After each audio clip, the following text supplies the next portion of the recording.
What's in a name? In the case of Total War, it's certainly not peace and prosperity, even though that's also part of the series. Over the past year and a half, I've reviewed every historical 3D Total War game out there, beginning with Rome and ending with a Total War Saga Troy, despite the latter being part history, part mythology.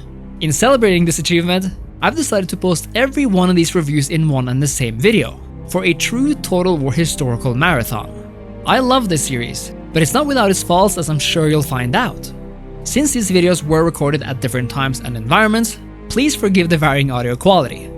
Other than that, I sincerely hope you'll enjoy this journey through Total War's past and present, as we wait for the next grand historical installment in this series, which has changed the entire strategy genre for the past 2 decades. Today, the carrion birds feast, but they will feast upon our enemies, not on good Roman flesh! I live for scenes like these, and was absolutely blown away the first time I saw them. And of course, there's no Rome without this absolutely fantastic menu screen.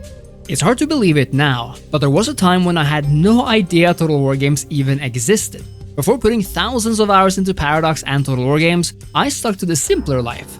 And luckily, I found myself in the glory days of movie-licensed RTS games, getting absolutely psyched playing my way through the campaigns of Battle for Middle-earth and Star Wars Empire at War. But one day, everything changed. The classic Rome Total War trailer of a commander made me as hyped as a 13-year-old can be. And soon, I too was playing as none other than the Red Romans, who we all know are the one true Roman faction. But what was it that made Rome Total War so legendary, so awesome, so unique in the minds of the fans? I'm about to tell you. But first, consider liking the video and subscribing to the channel if you enjoy my content, as I'd love to get to know even more of you. In an age where Total War games look like this, or even this honestly, it might seem weird that Rome ever looked good. But my dude and dudettes, back in its heyday, Rome was revolutionary. Not just for these absolutely sick graphics of course, but for the entirety of the experience. Rome offered a grand campaign focusing first and foremost on the Romans. What absolutely blew me away was the sandboxiness of it all. Whereas before, I was playing campaigns that were mostly scripted or at least railroaded, Rome Total War was completely open, but perhaps not entirely historical. Instead of one, we got 3 Roman factions in red, green, and blue, and they all had just as much beef with each other as they did with the other countries out there. The first thing that meets you in Rome is that gorgeous campaign map. It's an entire world out there, from Britannia in the northwest to Mesopotamia in the east, all surrounded by that beautiful campaign music. I honestly still believe this looks good, and I think it comes down to that timeless art style. It's colorful and soft, but not cartoony. Back in the early 2000s, this was as realistic looking as strategy games got, and seeing as it was the first fully 3D Total War, it's just really impressive. Like, look at the detail here. We not only have varied landscapes, from northern European forests, to Mediterranean coasts, to Middle Eastern deserts, but we also have unique monuments and wonders. They don't only look amazing either, as they provide bonuses for an entire faction if you control them, and you get these awesome little videos whenever you capture them. Back in these days, every city had the potential to become a massive one, with every building available everywhere, except for ports which require a seaside location. This means there are no provinces, no inherent minor settlements, but complete freedom in which cities make it big is determined entirely by population sizes and your investments into them. I always found this system more rewarding than the province system beginning with Rome 2, as this one just made it feel more like you actually developed your entire country. And the lack of restrictions in terms of how many building slots you had enhanced that feeling. The same goes for building roads and farms and ports, and I really enjoyed this level of micromanagement. The awesome thing was that your population even impacted your potential army and city size. You always needed a certain amount of people to upgrade your cities to higher levels, but the more people you made into soldiers, the less there were to drive that economic growth. Similarly, disbanding soldiers put those men back into the population pool, which also effectively allowed for controlled migration from one city to another. This is actually such an awesome feature when you think about it, but has to my knowledge never been implemented again. Even though Rome Total War is mostly a sandbox experience, we do have a mechanic which to a certain extent determines your campaigns: the Senate. I told you previously that Rome was divided into red, green, and blue, but there's another, an unplayable faction known as the Purple Romans, the Senate and the people of Rome. This is the faction actually in control of Rome, and the Senate is an entire mechanic in and of itself. Here, the Senate may love or despise you, and we see that the same goes for the people in your realm. Being loved by both is important, especially because being loved by the Senate means your characters might be appointed to positions in the Senate, which grant them various powerful modifiers, and because if it goes too low, the Senate might demand that you kill off your faction leaders, or even declare war on you. Even though it's a rather simple premise, I really like how it's done. The Senate has its own diplomatic opinion of other factions, and will often dislike the factions the Romans are at war with, or like the ones they have positive diplomatic agreements with. In turn, they will often give you missions to conquer foreign enemy lands, or conduct hostile campaigns against them. Some are more natural than others, however, and it can be frustrating when it asks you to blockade a Spartan port in only 5 turns, when you're playing as the Julii. Gaining favor with the Senate is good insofar as it brings you powerful Senate positions, but at some point, the Senate will dislike you for becoming too popular, especially if you gain the love of the people. At one point, you will be able to declare war on the Senate and march on Rome itself, fighting each of the other Roman factions at the same time. The Roman Senate has sent its army against us. Do not fear them, for they will die as quickly as other men. Even though it might be a bit of a crude system, I love it, and you're guaranteed a late game challenge every time.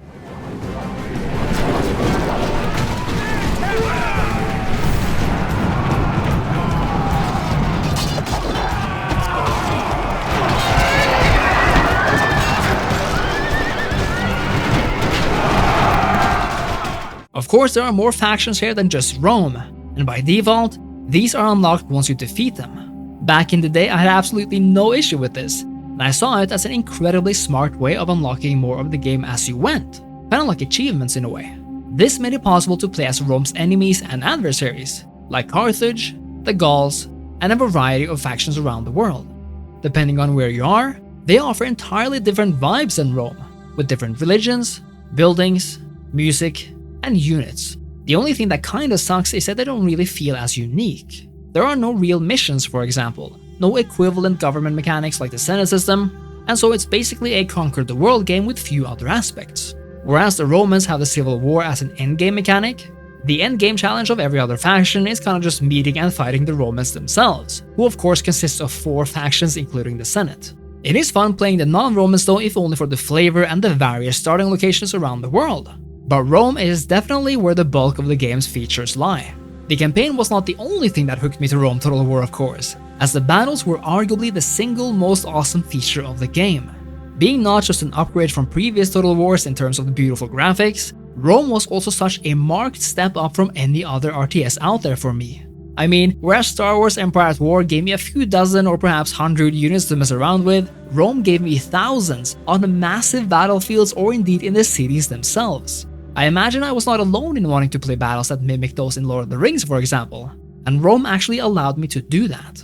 It's almost crazy when you think about it, just how far ahead Rome was versus other games, in terms of that epic scale and breathtaking visuals, and the fantastic and epic soundtrack made this experience a godly mix. The battles of Rome also taught you, rather well I'd say, about the wars of the ancient world. The Romans used tactics and things like pillar tossing to peel away their enemies before engaging, whereas the Gauls were a bit less organized. But facing the Greeks is harder, as those massive pikes are really hard to deal with head-on. Others still prefer to use mobile cavalry, which to a mere static Roman army could be devastating. This meant you had to use different tactics based on which enemy you fought, and it was just as much fun every time. Now in hindsight, there's of course many things that are not optimal about Rome's battles, such as pathfinding for example. That's kind of the luxury of being a kid, isn't it? You don't really notice those things as much, or you simply don't care because of how awesome the overall experience is. This game allowed me to experiment with so many unit combinations, pitting the best of Rome against the best from elsewhere, and that feeling of beginning somewhere in the world, but 100 turns later fighting in completely different and foreign environments, and it's something I just absolutely adore. Rome Total War allowed us to play from the Punic Wars around 270 BC to the time of Emperor Augustus, although none of these events or people actually made appearances in the game as they historically did. This is the classic Rome experience of course, and I will always cherish it. Rome offered even more.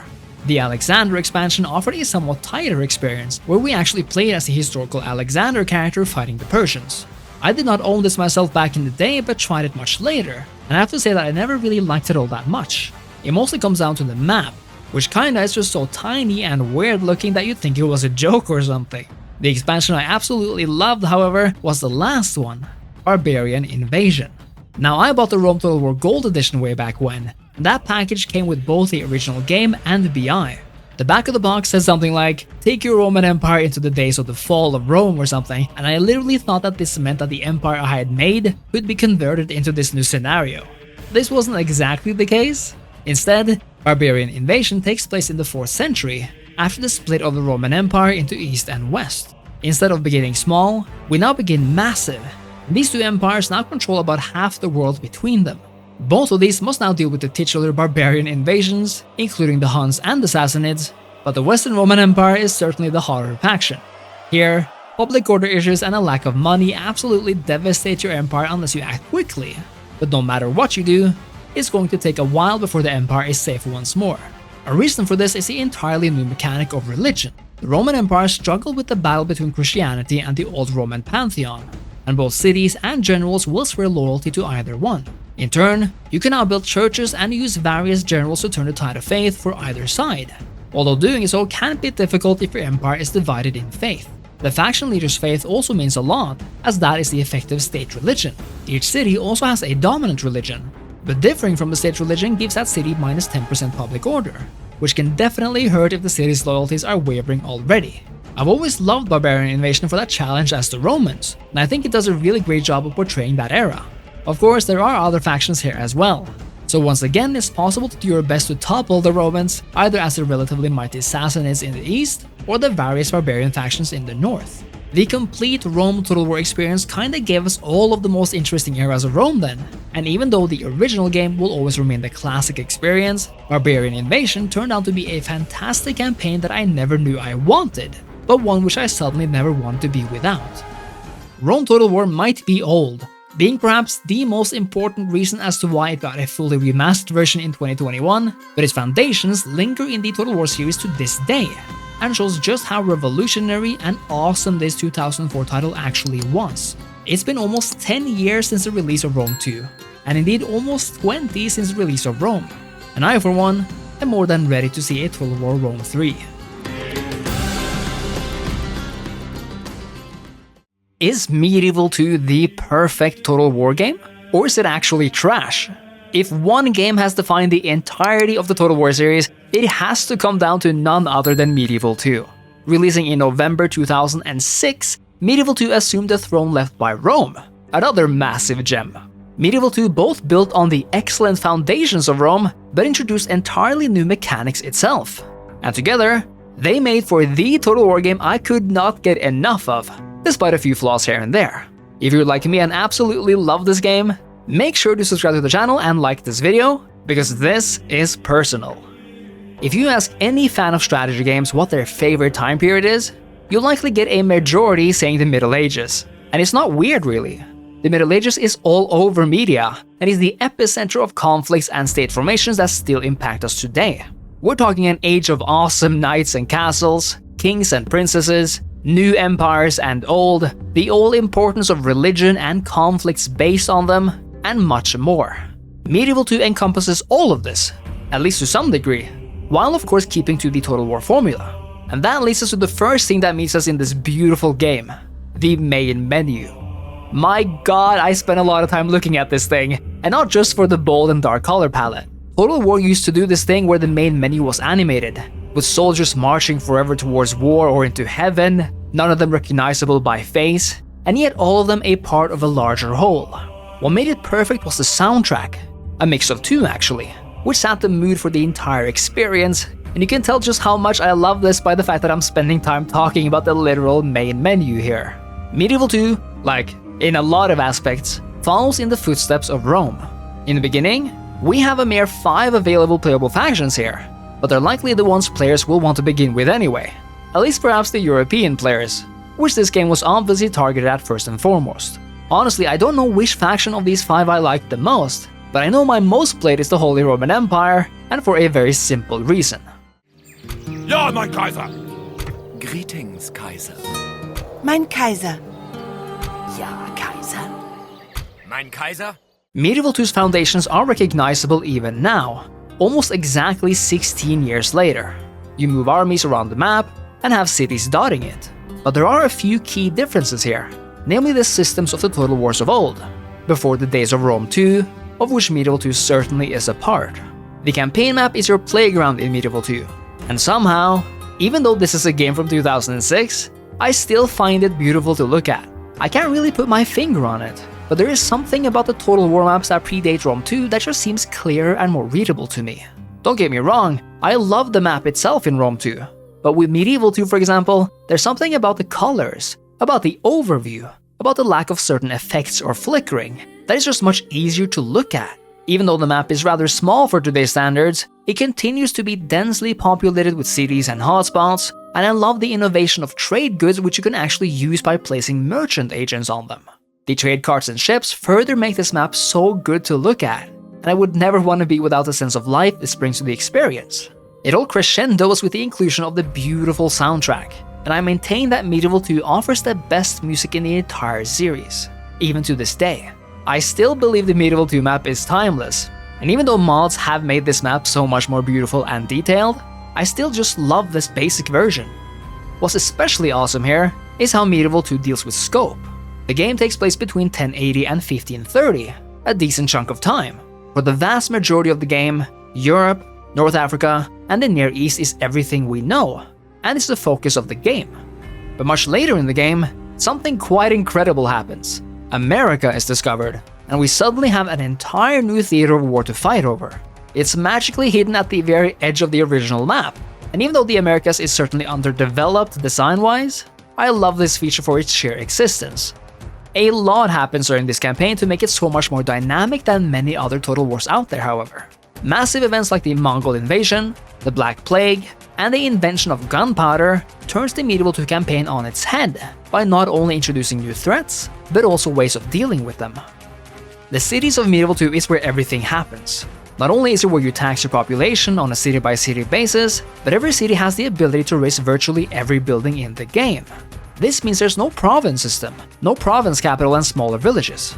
Instead, every city has the potential to be tiny villages and massive metropolises, building roads, farms, markets, churches, and ports to facilitate growth and public order. Because of this decentralized and granular system, I prefer it so much more to the province system with restrictive building slots, as Medieval 2 continues to provide me that sense of roleplay on a strategic scale. Having actual population numbers aids this feeling further, and the various menus provides even more insight into how your cities and towns are doing. Religion is of course an important part of the Middle Ages, and Medieval 2 is no exception. Every faction belongs to a religion, but contrary to Rome's barbarian invasion or Total War Attila, there's no internal conversion here. Every character belongs to either Catholicism, Orthodoxy, Islam, paganism, or they're simply heretics. Characters cannot convert unless they're priests and become heretical, but they do have a piety mechanic which essentially tells you how religious they are. On the other hand, cities can be converted. They're done so through either religious buildings of other faiths, or through missions by priests and imams. Since religion is directly tied to public order, it's vital to make good use of religious agents. What's more though, is that Medieval 2 offers arguably the most powerful war mechanic in all of Total War, crusades and jihads, and this ties into the Pope mechanic. It's actually kinda funny, because when you look into it, the papal and cardinal system of Medieval 2 is almost a shot-for-shot copy-paste of the Senate system in Rome. Here, a select group of high-piety priests are made cardinals. This means that any Catholic country with good enough priests may house a cardinal. This is important because having cardinals and being faithful Christians, i.e. listening to the Pope and building churches, gives you cross points. The more crosses, the more the Pope likes you, and the less likely you are being excommunicated by the Pope. Seeing as the Pope comes from one of the Catholic countries, being at war with said country will have the Pope hate you and vice versa, so there's definitely politics and stake involved here. But when the Pope dies, one of the cardinals has a chance of becoming the new Pope after a vote. That gives you a chance to take revenge and get back into the good graces of His Holiness. The Pope is never directly controlled by you though, but your crosses do let you influence him. With enough of them, you can ask the Pope to call a crusade against one of the many eligible cities around the world. And it's not just Jerusalem either, but any city deemed valid, be it a Muslim or excommunicated Christian one, might be granted. The Crusade is a massively important event in Medieval 2, as it calls on every Catholic nation to take up the cross and advance on the target city and faction. Every general with at least 8 units may join the Crusade, giving them a large boost to movement points, powerful traits, and allows them to recruit special Crusader mercenaries to pad their armies further. Importantly, the army does not cost any gold in upkeep, but the units might desert if you're not making enough progress towards the crusade target every turn. But the best thing about the crusade is of course the event video, which is just nothing short of legendary. The Holy Bible may preach peace, but when it is Christendom itself that is threatened, then it is every Christian's duty to defend all that is holy. His Holiness the Pope has called a crusade to reclaim the Holy Lands from the infidel, who would deny Christian pilgrims their right to visit the holy places. It is time for the armies of Christendom to put aside their differences and unite under one banner, the sign of the cross, and give back God's children what is rightfully theirs, or die trying. Catholic nations aren't the only ones with religious war fun times though, as Muslims have the jihad. There is no pope in Islam, but every Muslim nation with a powerful enough imam may call a jihad on an infidel city, and it works the same way as the Crusades once called. Even though I love playing as Byzantium, it's kinda sad that they have no way of joining in on the fun. But then again, the Byzantines don't really need all that to have fun. As we know, there just is no party like a Byzantine party, because the Byzantine party don't stop. And that's mostly because the campaign is one long struggle to retake the empire both in the east and the west. Medieval 2 enhances your campaigns further by adding missions and guilds. Missions might be given to you by a council of nobles to conquer a foreign city or initiate diplomatic relations with another faction, and will in turn send you gold if you've done well. The Pope might also ask you to build churches or stop warring against another faction to keep the peace between Catholics. One of my personal favorite features though is the guild system. Medieval 2 has a system where guilds, belonging to one aspect of society, will offer their services to you. For example, a merchant guild might offer to establish a guild in a city focusing on economics and trade. A thieves guild might do the same in a place where you've recruited many spy or assassin agents. My personal favorite, either the Knights Templar, Hospitaller, Santiago, or Teutonic Knights may found an order in your cities, letting you recruit their knights. If you continue to invest into particular fields, they may offer to upgrade this guild. And even though there may be several small or medium-sized guilds out there can only be one guild headquarters per guild in the entire world, and I love the race towards achieving that. The Medieval 2 campaign is not without its faults, of course. The AI is unpredictable at best, with certain factions like Milan hard-coded to be absolute backstabbers, and Portugal often showing up as invaders in Ireland. Other than for trade rights or map information, you never want to rely on the AI too much either. In terms of historical accuracy, Medieval 2 is quite a massive sinner. Here we have factions like a fully centralized Holy Roman Empire, a Spain, and the egregious lack of Norway even though it's on the map. And this follows again in the footsteps of Rome, where a certain present or modern take on this medieval world simplifies the history.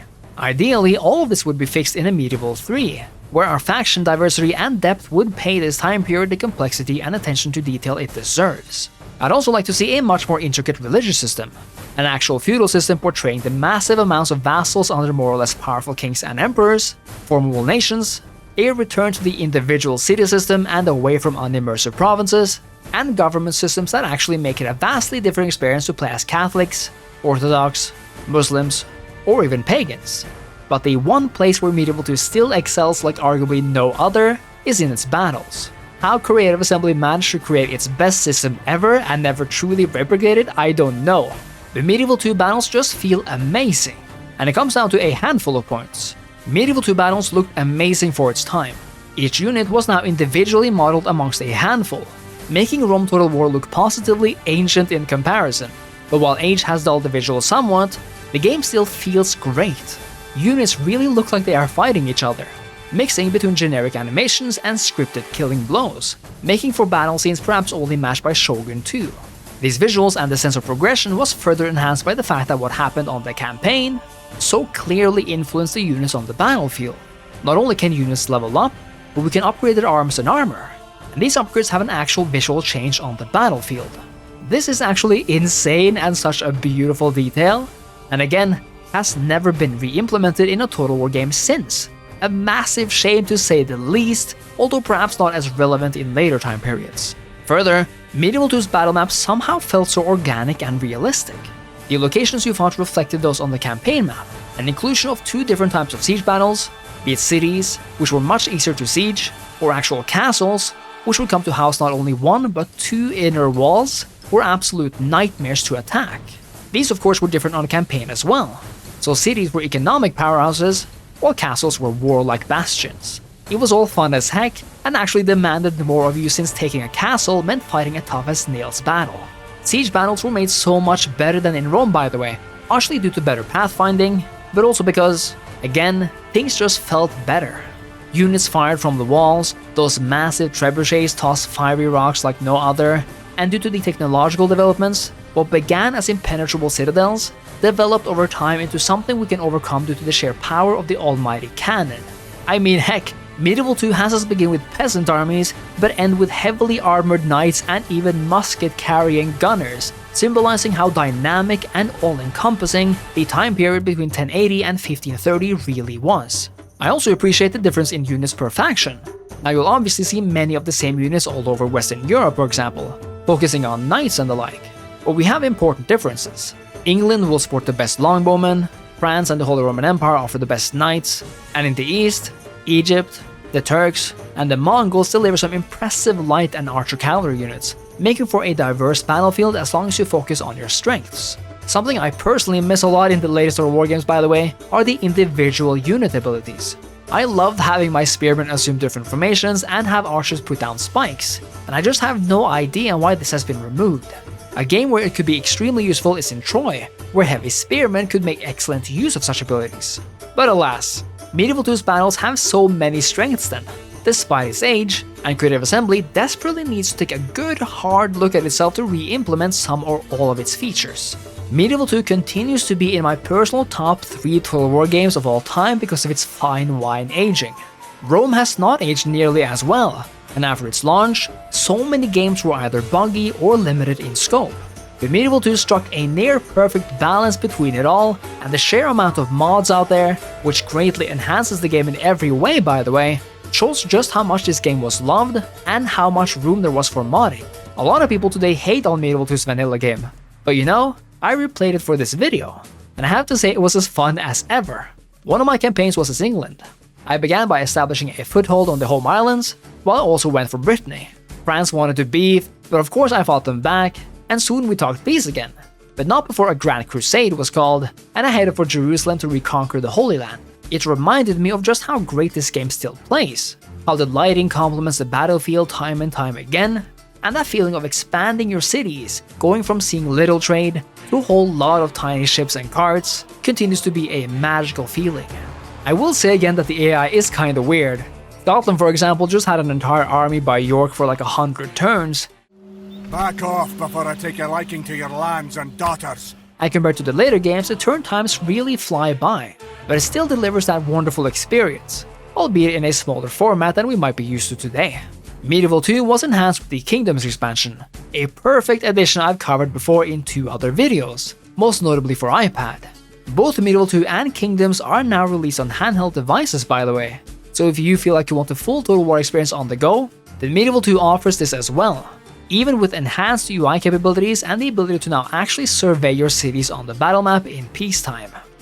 In hindsight, Medieval 2 might not have been objectively perfect, but for its time, and for a history-obsessed teen, it really was. And if we ever get a Medieval 3, I pray that CA really takes everything the fans love from this game, understand what they did so well, and try to recreate that feeling. Amen.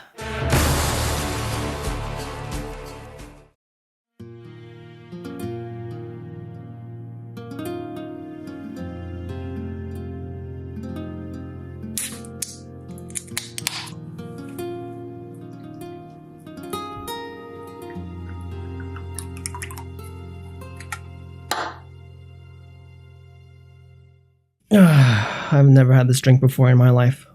You know, my go-to drink for Medieval 2 Kingdoms is always Pepsi or Coke. I guess they're kind of interchangeable, aren't they? As long as they're diet, of course. But I went to my local store, I looked for a canned Coke, as I wanted that cool fizz sound, you know? And what did I find? No canned Cokes. What I did find, though, was a Java Monster energy drink with Swiss chocolate flavor. And I picked it up because of the cool coat of arms on it. I mean, it looks kind of medieval-like, right? Kind of Swissy, you know, kind of like those rebels up in those mountains over there. Come to think of it, I guess I never really wore a suit for Medieval 2 either, unless of course I was playing on Christmas, or Hanukkah, or Kwanzaa, or Ramadan. A lot of days, I suppose. And I guess when you mention it, I never really wore sunglasses for Medieval 2 Kingdoms either, so see ya. But here's the thing, Medieval 2 Kingdoms actually deserves all of them, and that's why I'm having this unidentified drink today. For you, my friends. I guess what I'm saying is that I really love Medieval 2 Kingdoms, and as you will find out in this video, there's a lot of reasons for that. So, even though this isn't my longest video, it is on one of those games that I love the absolute most. And before we start, I think it's time for some delicious Java Monster Energy Swiss chocolate. Skål!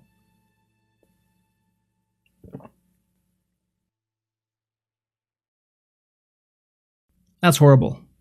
It's become quite the norm for Total War games to receive a handful of smaller DLC packs and a few larger expansions that add content and new campaigns to the game. But there was a time in Total War history when the games received no more than 1 or 2 expansion packs, and during that time, the only expansion for Medieval 2, namely Kingdoms, was truly revolutionary. It brought 4 entirely unique campaigns at the same time, allowing us to take part in some of the most exciting conflicts of the age. But Kingdoms even brought with it Total War's most game-changing feature ever in my opinion, namely a hot seat mechanic, which would change Total War for me forever. All of these points are the subjects of this video, and if you're as excited as me to take a look back at Medieval 2 Kingdoms and why it's such an amazing expansion, I really hope you leave a like and consider becoming a channel member, as your support means the world to me. Thank you so much to my current patrons as well, who make these videos possible. And now, Medieval 2 Total War Kingdoms. According to the legendary Total War scholar Andy's take, aka myself, there's a before and an after the Medieval 2 Kingdoms expansion. Before Kingdoms, Total War had only really delved into larger maps and locations. Sure, you got much of Europe and the Middle East, but the landmasses themselves weren't the biggest. Yeah, looking at you, Alexander Screes. Kingdoms was the first Total War expansion to truly dive into smaller locations but expand the scope of the landmasses. Yes, I do know Viking Invasions did the same, but Kingdoms does it on a whole nother scale. So, quiet you. Kingdoms took a deep dive like never before into the medieval world of Total War, offering 4 different campaigns in one package. And let's start with a banger, shall we? The Crusades campaign. Man, as a teen, this campaign was so flippin' awesome. It even came around the same time as Kingdom of Heaven did, which was such a perfect mashup. I would play the Crusades campaign while Kingdom of Heaven was on TV, and man, those were the days. Oh, and this is still shit. This campaign takes place during perhaps the quintessential period of the medieval era, and begins right before the Third Crusade. We find ourselves solely on the border between Europe and Asia here, as the campaign map stretches from Constantinople in the west to Baghdad in the east, and from Georgia in the north to Egypt in the south. It's such a beautiful map at that, and you'll definitely feel the different vibe when playing as the Orthodox Byzantines in the north. Much love, much respect for the Orthodox Byzantines. Or the Ayyubid Egyptians in the south. But the star of the show arguably remains the Kingdom of Jerusalem, the Christian Crusader state established after the First Crusade 100 years prior to the campaign itself. Along with the Principality of Antioch, they are the only new factions in the campaign, as you could actually play as the Byzantines, Egypt, and the Turks in the original Medieval 2 campaign as well. I just find that so much come together in this campaign. The music has been changed to sound much more Middle Eastern, the map looks warm and sunny, and the fact that we're only located in the east gives the whole campaign a sense of being in faraway lands compared to the original Grand Campaign. Part of the fun of the Kingdoms expansions is that you're not really starting from scratch as you do in Medieval 2. Your cities are larger from the beginning, and so are your armies, even offering you knights from the get-go. The Crusades campaign offers you Varangian guards as the Byzantines, for example. Much love, much respect for the Varangian guards. Ghulams for Egypt right from the start, or Knights of Jerusalem for that kingdom. One of the coolest aspects of Kingdoms is that it also adds special characters and events that never occurred in the original campaign. Egypt begins with the legendary Sultan Saladin, and to simulate the Third Crusade, the Crusader states receive emerging armies from the homeland, so Richard the Lionheart becomes an available character, for example. Heeding the call of Christendom, 2 of Europe's greatest kings, Richard I of England and Philip II of France, have arrived in the Holy Land, ready to lead the Third Crusade to glory and help restore the Kingdom of Heaven. In addition, you should never feel safe as the Byzantines, as a certain Fourth Crusade will pop up at the historically appropriate time, and threaten to destroy everything you hold dear if you're not careful. Much hate, much disrespect for the Fourth Crusade. Gross. As I've stated several times on this channel, one of my favorite Total War memories, and the one feature that made me play these games 10 times as much as I normally would have, is the hot seat mechanic. Hot seat is a feature in many strategy games that allows you to play with several people on the same computer at once. It's a perfect feature for turn-based strategy games because you can actually take turns playing, so it doesn't really diminish the experience. The only caveat is that you can't play battles against your fellow players, but that's an insignificant price to pay. Either way, Hot Seat allowed me and my friends to cooperate as the Crusader states and the Byzantine Empire at the same time, preparing for hostile invasions and other dangers, and it really made this campaign that much more exciting. Oh my god, let me tell you. I have spent thousands of hours in Medieval Two Kingdoms just because of Hot Seat. Every evening, every weekend, me, my brother and my cousin would come together, eat Indian food, drink Pepsi, and play some Medieval Two Kingdoms. Obviously often with mods, but the awesome thing with Kingdoms was that Hot Seat was actually implemented for every mod out there made for Kingdoms, meaning that all of a sudden we could all play Third Age, Stainless Steel, or any other Kingdoms mod at the same time. And that was bonkers. It's extremely hard to say which of the Kingdoms campaigns I love the most, the Crusades, or this next one, which really took more familiar factions to the next level. Britannia, a land of emerald isles, a land of kings, a land of war. England. King Henry sits upon a hungry throne, thirsty for more land. The Norwegians, warriors happy to pay the blood price for their ambitions. Britannia, one realm, 5 kings, total war. The Britannia campaign, and the soundtrack, which is just so beautifully iconic.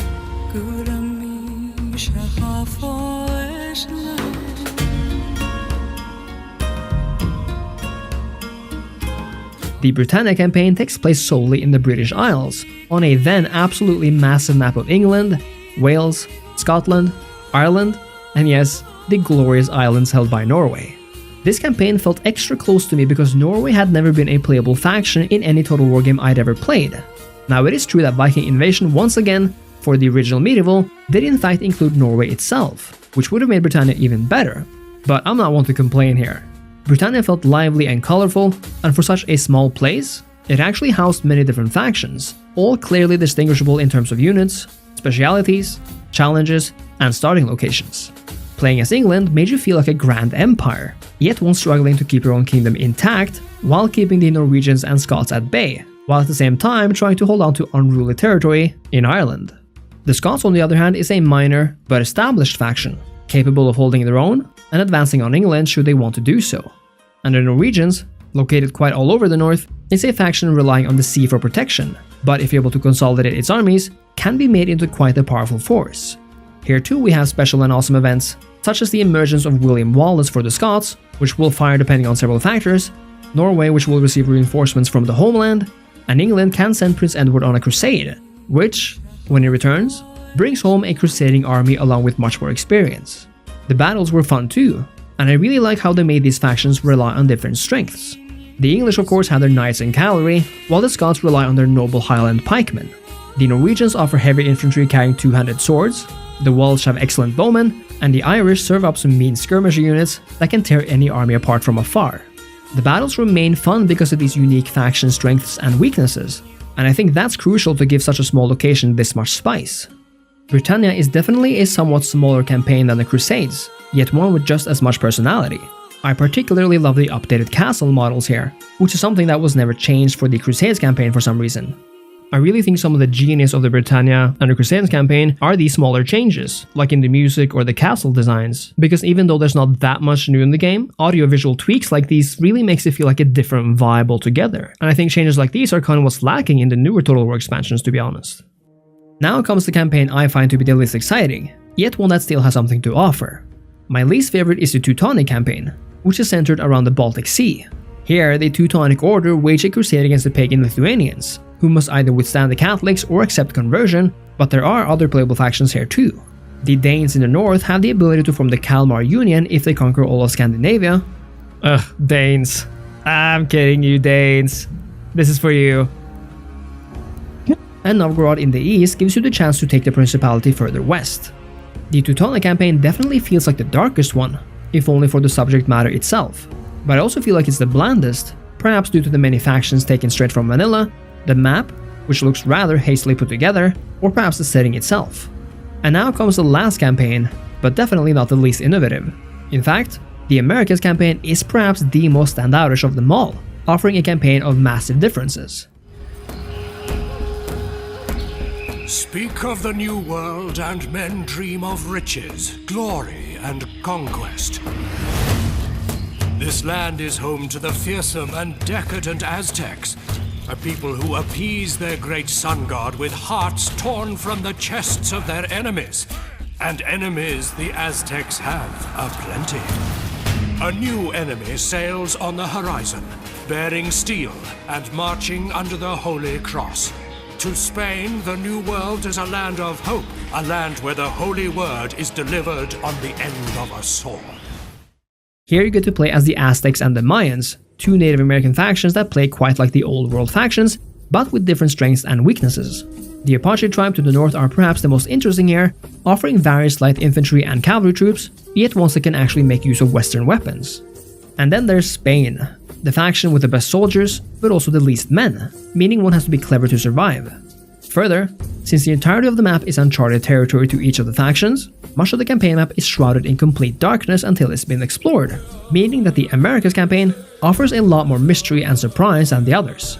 The vastly different units and fighting styles, including the late era units of the Spanish conquistadors, which include gunpowder units and cannons, really makes this one of the most dynamic battlefields in the entire game. And I love that Kingdoms actually included an Americas campaign, which in many ways is a poetic way to close out both this game and its era.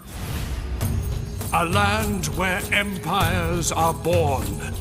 A land of total war. This campaign really makes you feel like horrible Spanish explorers and brave Native American defenders. In many ways, Kingdoms plays just like the original campaign, adding very little in terms of actual campaign mechanics or features. But what it does add is noticeable, especially because it's so in your face. Detailed new maps of important flashpoints of the medieval era, cool new events and characters that change up campaigns, especially the first time you play them, is a big deal. Add some cool new factions and the fact that each of these campaigns are much more intense than the original Grand Campaign, and you have yourself a handful of campaigns that are perfect to play alone, or indeed with your friends in hot seat mode, which I just so wish would make a return to the Total War series. If I had one plea to CA, it would be to re-implement hot seat for Total War. Yes, I guess it's all fine and good with multiplayer campaigns and stuff, but not everyone has a beastly computer, you know, and not everyone's significant other owns a gaming PC either. So, you know, hot seat please. Hot seat? Yes? Hot seat? Kingdoms is so beloved by the fans for a reason. It not only brought so much new content to an already legendary game, but allowed us to for the first time play Total War campaigns with friends. And for that, it's probably one of the best Total War expansion packs ever made, and it's well worth playing even now. The year 2007 was a great year for Total War. And now you might ask why. There were no new Total War games in 2007, Andy. What the heck are you even talking about, man? You might just say. And you'd be partially right. 2007 was the year of Medieval 2's Amazing Kingdoms expansion. It was a year where Medieval 2 was elevated to the next stage, where the mods flourished, and the future seemed so bright. 2007 was also the year of the announcement of a Total War game, which would signal a shift in Total War development and game philosophy, and from which we still see lingering effects today. This video is all about Empire Total War, the game which is both beloved and hated by Total War fans. There are many reasons for why one might feel either way, both back in 2009, when the game released, and now in 2022, an entire 13 years later. Well, I've been playing Empire off and on ever since, and despite not being my personal favorite Total War game, it's ironically the game in the series I have the second most playtime in on Steam. And that's why we're back here, for the newcomers and the old fans alike, to ask the age-old question: is Empire Total War worth it in 2022? We will be reviewing the game's mechanics, features, the big ups and downs, and even the missing content, all while factoring in two of the game's biggest mods for those who want even more of the game. I made a similar video a year ago, but that was more of a retrospective, and I figured Empire deserved its very own review as well. And my friend, If that sounds good to you, I really hope you leave a like, and if you want to support the channel, it would mean the world if you'd consider supporting the channel on Patreon or as a channel member, where every cent made goes back into supporting the channel. And now, Empire Total War in 2022. Empire Total War takes place in the 18th century, and portrays more or less the entire century as it unfolds. One of the biggest selling points of Empire was that it promised to take the Total War series not only into an entirely new time frame, but also bring the series into a more modern and revolutionary new age. You'll see exactly what I mean as we go, but the size, advancements, and scope of Empire becomes evident as soon as you open the game. There is a sizable amount of factions here, all present from the get-go. The faction selection screen also reveals another aspect of Empire, namely the global focus of this game. No longer is the focus solely on Europe and the Middle East, but factions all the way over in India are present here. And since some of the European factions are colonial empires, they stretch all the way to the Americas. All of this is of course reflected in the campaign map, where things really start to get crazy. This shot right here is when I understood how far Total War had come since Medieval 2, only a few years prior. Don't get me wrong, I still think the Medieval 2 map is gorgeous in its own way, but it is sadly beginning to show its age in more ways than one. The Empire map though? Not so much, as I honestly feel like it remains one of the most beautiful campaign maps to date, and somehow still manages to give other games a very good run for their money. Everything looks soft and sharp at the same time, we have some fantastic depth of field effects, and trees and coastlines both remain good looking. My favorite things here though are probably a mix of two things. First, the oceans themselves, which are massive and just still makes me feel warm inside by looking at it, and second, are the flags and banners of our generals. There's so much new technology in Empire, and this is one of them. Creative Assembly essentially created an entirely new engine for realistic looking flags, which at least look as if they're responding to wind, a massive leap away from those static banners of the prior entries. But the beauty of this map isn't the only good thing about it. The scope of Empire's map is equally important in explaining why the game itself is so beloved. You see, Empire's map is the largest in Total War history by one standard of measurement, namely how much of the world it covers. From newly included Iceland and Norway in the north, we also stretch much further east now, including Persia and even the entirety of India. Over in the west we can play all over the Americas on a separate theater of war that really makes this campaign come together, as so much of this map is ocean. This leads into an entirely new concept of smaller maps that are entirely naval-centric. There are no real provinces here, but these maps instead carry trade goods, where you can send your ships to. In addition to the vast oceans which cover each part of the map, these trade maps make for some unique hotspots, and for naval-centric powers, really shows you to showcase how powerful your fleet really is. Empire also innovates in other parts of the campaign, namely its administration features. Empire was the first Total War to offer a technology tree. Compared to those of today, it may look simple, but it's arguably one of the best in the entire series to this day. The reason for this is that instead of only offering minor increases to various stats, Empire's tech tree actually unlocks technology. This means that in order to actually gain significant advantages over your enemies, or indeed to simply keep up in the arms race, you actually need to pay attention to this, as simple innovations like bayonets and new cannon shot types make enormous differences on the battlefield. Even buildings must be unlocked here, but you can only do so by building and maintaining universities, and this brings us to one of my personal favorite Empire Total War features, the decentralized provinces. Empire offers large cities as before, and serve as your main avenues of establishing armies and administration. But the difference now is that each province also offers many smaller towns and resource locations. These are scattered across the world, and not only serve as opportunities for faster technology research through universities, but also as possible farms, factories, and even ports for increased trade. It's such a fantastic feature that was only really replicated in Napoleon and Shogun 2, but because of the scale in Empire, it always seemed to function the best here. Other than the gameplay innovations they represent, I just love how they make the entire map feel so much more alive, and adds a vast number of hotspots and tactical locations one must both defend and attack. In this way, instead of just having a simple raid option like you do in the later games, you now have to actually go in and raid enemy settlements. What's more is that there are a ton such settlements that can emerge in the game depending on the settlement growth, and I absolutely love that Empire retains the realistic population numbers of the previous games. Other aspects of Empire are up for debate whether they are good or not, but I definitely think there are at least good sides to them. The trade system has been severely revamped, meaning that every resource now has its own value, and depending on the amount available. On the flip side, you can only ever maintain a certain amount of trade routes depending on your amount and level of ports. Now personally, I think the system is fun, as it makes trade routes more valuable, and makes building trade ports a strategic choice, but it definitely gamifies trade. so it's less open and free than in Medieval 2, for example. Additionally, we have a completely new government mechanic with ministers and actual opposition. It's a cool concept that they also have various traits, but I definitely think the feature is underused and in need of a revamp to really feel immersive and exciting. You kinda never have to actually deal with the government, so that's kind of a bummer. There's also no family tree, which is definitely lame in an age where royal families and succession wars were a real thing. Lastly, the diplomacy system is now much more streamlined, with a diplomacy menu rather than having us move diplomats around.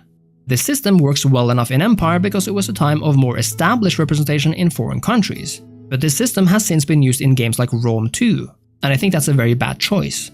Likewise, the city system has been completely overhauled as well. We can no longer build what we want, when we want, because Empire cities always come with a certain amount of building slots in them.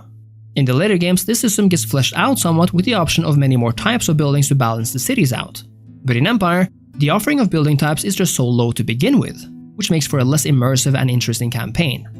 It's a common idea that the Total War titles, especially on the campaign side, have been dumbed down since Medieval 2. In some ways, this arguably goes for Empire as well, but as you can see, there's actually a lot that was added. But while I would say that many of the most important things remain intact, there are indeed a few very disappointing aspects of Empire. For one, there are no real events in the game, even though we get many notifications about things happening. And this brings me to another video of mine, namely the one where I unpack what Empire Total War could have been like if the game had been allowed to develop for a while longer. The sad reality is that Empire's campaign was supposed to be so much deeper than it became, with tons more events, disasters, family trees and intrigue, a possible papal and Holy Roman Empire system, succession wars, and so much more. The Empire of our dreams looks like it was in development then, but was never made into reality. And considering how the game now just feels a bit too empty and directionless, it's a true shame. Empire's campaign is a mix of fantastic ambition and wasted potential then, but it's hard to deny that it at least tried to bring something new to the Total War series. And for that, Empire's campaign still piques my interest to this day, which is evident in my Empire Challenge campaign. But Empire innovated even more, with battlefields that completely changed everything, for better or worse. Instead of swords and sandals, we now have thousands of infantrymen carrying guns in the golden age of lining directly in front of each other and surviving just long enough for the other side to die faster than you. It makes for a great spectacle though, and even though they might not be as intense as the more traditional Total War battles, there is something about the line warfare that just, somehow, fits the whole thing better? I don't know how to explain it, but because units aren't drinking coffee in a massive melee cafe, Empire just feels like there's more calculated tactics involved. Factor in the use of cannons and artillery, and you have the super weapons of the age, which not only incites fear in your enemies, but lends some amazing sounds and sight to the battlefield. Cavalry is also important, and a well-placed charge will change the course of battle. So at the end of the day, muskets aren't everything. We must of course remember the fort battles though, the bane of this game. And it happens to be that way because unit pathfinding in this game is at times completely atrocious and buggy, and these are aspects which have yet to be fixed at all. The AI isn't necessarily the best either, so much of the praise I've given here for Empire's battles are predicated on the terms that you're fighting in the field, and that the AI actually chooses to engage you properly.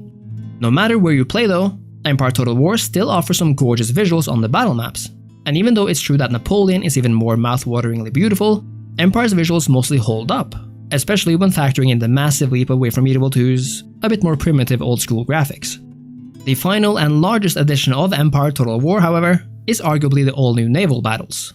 From being non-existent to a massive part of Empire, Creative Assembly somehow managed to make it big on the first try, with the naval battles arguably being the second best in the series after, again, the more polished Napoleon battles. For the first time, we can finally steer our own ships, see the sails and the flags fly, and hear the cannons roar. The battles do seem a bit more RNG based because everything is now reliant on whether the cannons hit the enemy ships or not though, but sound maneuvering will often turn the tide either way. These battles look and sound so cinematic, and because a massive feature of the grand colonial empires of the times were these powerful navies, having these battles be manually played really adds that sense of empire to empire. This is especially true as time goes on, as a larger empire and better technology will often mean bigger and better ships. And there's something about the back and forth of cannon fire from these massive beasts that remind me of the space combat from Star Wars. It's just awesome is what I'm really trying to say here. If you want more out of Empire though, you have several options, and I'm going to list two of those right now. The first is the all-time classic Empire mod, Darth mod. Darth mod adds a ton of playable factions to the game and upgrades several aspects, including more units, a revamped economy system, a new AI, and some awesome visual features that make the battlefields look much more like Napoleon's. The second is Empire 2, and if you want to, this is where you can really change things up. From new units to a revamped UI, visual effects, and factions, Empire 2 even includes a host of new features, like actual events and decisions. This gives us a hint of what Empire could have been in the beginning, and since Empire 2 is still in development all these years later, I'm sure we can expect even more from this mod in the future. Empire is arguably CA's most contested title alongside Rome 2, and it comes down to the change of engine, unfinished features, and lacking content. But if you manage to tolerate some of the downsides, and broken siege battles, Empire is a total war game on a whole nother scale than before, and arguably, in some ways, compared to what came after as well. If you want to really feel like you're ruling a global empire while fighting those awesome trademark total war battles, this time on land and on the high seas, then Empire might just be the game for you. And because of how future-oriented the visuals and UI of this game was, Empire still holds up today.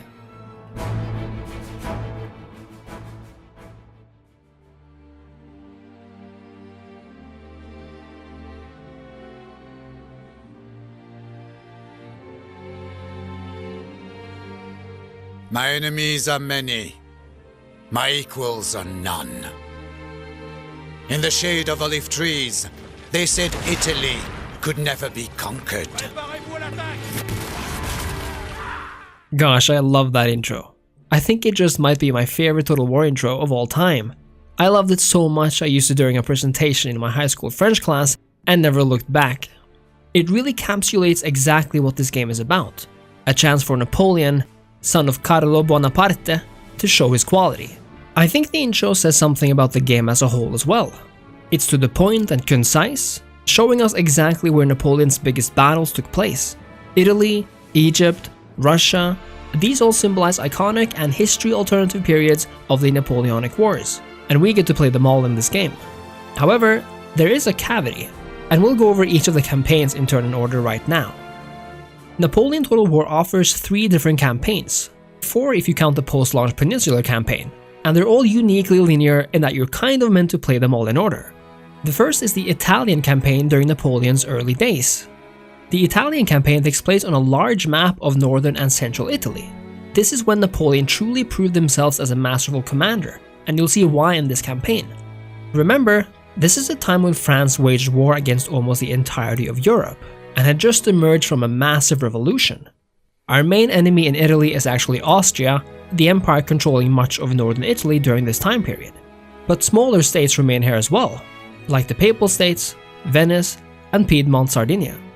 I think the Italian campaign is a good starting point, and it's indeed the campaign new players will encounter first. It's not too difficult, puts the player in a familiar setting, and it feels really good to kick some Austrian ass. But after completing it once, I've never actually finished it again, and why that is will be discussed later. The second campaign, and this is when things start to get really interesting, is the Egyptian campaign. But before we get into this, I want to talk about the graphics of this game, because the feel of the Egyptian campaign really hinges on this aspect. A major thing with Napoleon is that it took almost everything it has from Empire, its mommy, so to speak. I love Empire, but there's no denying that the game was and continues to be unpolished. The visuals specifically felt somewhat raw in Empire, even though they're pleasing and kinda timeless. Moving back to Napoleon, everything from anti-aliasing to nature and unit models just look and feel so much more polished. I especially love one thing about Napoleon's visuals, and I'm talking about the haze effects, and the subtle depth of field effects coupled with the grass and other natural clutter that appears on screen. Even the smoke and gunfire effects are improved, and combined, Napoleon's subtle enhancements make such a massive difference that I'm still wowed by them to this day. And in many ways, Napoleon might actually be the most beautiful Total War game out there when it comes to clarity, polish, and timelessness. Returning to Egypt then, these haze effects really show us what they're worth. I absolutely love playing in Egypt because of the ancient sands that feel so much more ancient because of the beautiful sun, haze, and depth of field effects. Creative Assembly managed to create an image that feels really unique depending on where in the world you're fighting, and that is a wonderful achievement. Other than the visual side, the Egyptian campaign pits France mostly against the Ottoman Empire, even though you'll also find Mamluks, Bedouins, and of course, the British lurking around the map. It's a slightly more difficult campaign than the Italian one, but if you keep vigilant, Use your armies to effect and don't act too carelessly. Your troops should fairly easily take down the Ottoman troops by virtue of quality alone. The Egyptian campaign is by and large special for its location. Nowhere else in this game will you find terrain or geography like the ones in the Egyptian campaign, and that's a big shame. Because other than this factor, there really isn't all that much to differentiate between this and the Italian campaign. Just like in Italy, Napoleon in Egypt will periodically get missions or special events will pop up that gives you various bonuses, but there isn't much else in terms of immersive events or mechanics. And this brings us, finally, to the main event of this game, the European campaign. This is likely where you'll spend the vast majority of your time, especially due to the possibility of playing as the other major powers here as well, including Great Britain, Prussia, Austria, and Russia. But France is of course the star, and Napoleon with it. This is where we really get to prove our mettle, as France finds herself outnumbered and outgunned.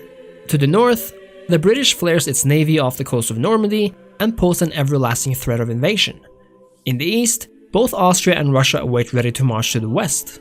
Prussia is sure to join them soon enough, and who knows who else might eye you as a target.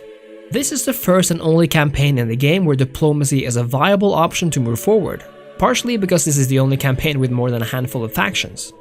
What I love about the European campaign is how it really shows how Creative Assembly took a good hard look at Empire and thought, you know what, we can do better. Remember, this was before the time of Total War offering massive maps like in Rome 2 and Attila. Taking that into account, Napoleon's Europe is as grand as ever, and we finally have a Europe filled with cities both large and small, including the system of smaller towns serving their own unique purpose as farms, workshops, or merchant houses. The city models no longer look like Legos, and even the soundtrack has been updated, now actually playing tracks I love listening to years later. Gameplay-wise, Napoleon has inherited virtually all of Empire's systems and mechanics. We have trade nodes visible on the map where you can send merchant ships to get filthy rich, we have a government window with ministers that will factor in on various parts of your state, a similar technology system based on universities and gentlemen, and we have the same two-type city system of economic and military towns. Even though Napoleon has more direction than Empire in terms of missions and events related to what Napoleon does, it's nowhere near as encompassing as in later games. It does feel nice to see them when they're there though, and the art style and paintings in the event windows are fantastic. So let's talk about what most people hate about Napoleon, especially when compared to Empire. If Empire had one thing going for it, it was its globe-spanning scope. You could play in Europe, North America, and even India, and even though the landmass itself was small, the sheer scope of it in some sense made up for the one province France. Napoleon is different, focusing solely on Europe, and I mean solely. What I find disastrous in Napoleon is the lack of a Middle East, and especially the lack of Egypt and North Africa. Sure, the main Napoleonic Wars did not take place as much there as in Germany, but I still want to play there. And that's what Total War is about, isn't it? And having those areas would bring so much more to the colonial game as well, and make it so much more fun to play as the Ottomans and trying to do what they failed to do outside the walls of Vienna a few centuries prior. Imagine having a separate Atlantic or North American theater even, where naval battles were important to take control of overseas trade routes and colonies. Empire's scope with Napoleon's detailed landmass would have been a perfect game, but sadly, we only ever had one or the other. I personally don't think it's as much of a game breaker as some do, but I will say that I probably would have played Napoleon 10 times as much if it was larger in scope. I would even be fine with cutting the Italian and Egyptian campaign if it meant having a larger main campaign scope. It's kind of like if the Attila campaign had large swaths of land missing because separate campaigns covered them, and that would have seriously hampered the experience, I think. Like we touched upon earlier, Europe is where you actually get to play as members of the coalition. They all pose various challenges, but I will say that my favorite non-French factions are probably either Great Britain or Russia, and this is because they either play quite differently or are located in very different parts of the world. Great Britain is obviously an island, relying for the most part on their navy to keep them safe from French invasion. Russia, on the other hand, is so far away that it's crazy, but the snowy environment and the possible challenge of a war with the Ottomans keeps the experience fresh. And now let's move on to the final campaign, the Peninsular campaign. Now this is a campaign I actually didn't really play until recently, but my friend in the comments, LS, recommended I try it, so I did. And you know, it's actually a top-notch Napoleon experience. Like the other side campaigns, it's focused on a singular location with few factions. This time we're in Iberia, with a massive France fighting against a Spanish uprising, and the British and Portuguese allies. What's fun with this campaign is that it really changes up the formula. Instead of starting small, France is now the dominant power, and the coalition only controls a few provinces in the southwest. The catch though is that France is dealing with massive unrest, while the coalition can mostly move about as they wish. This creates a scenario not unlike a certain Western Roman Empire experience, although I will say the Peninsular campaign could have been harder. On the highest difficulty you'll face a challenge for sure, but I think it could have offered more unique events and ways for the Spanish uprising to make life a lot more difficult. That being said, I love how it forces you to focus and develop certain provinces in order to create a foundation for future expansion as France, especially if you lose portions of Spain to unrest or invasion. And those were all of Napoleon's campaigns. And let me put it like this, I think they're all good in their own way, with some much better than others of course. However, my biggest wish is that we would have gotten a European campaign with regions being the size they are in each of the individual size campaigns, including overseas territories. That would have been awesome, and maybe we'll get to see something like it in the future. I would have also loved more ways to interact with our government, economy, and society. But for now, let's turn to the battles and see what's really ticking underneath the campaign. As is the case with the rest of the game, Napoleon's battles are almost identical to the ones in Empire. Again though, we have infinitely more polish. The battles look and feel amazing, and the sounds of the battlefield especially turn the immersion up to 11.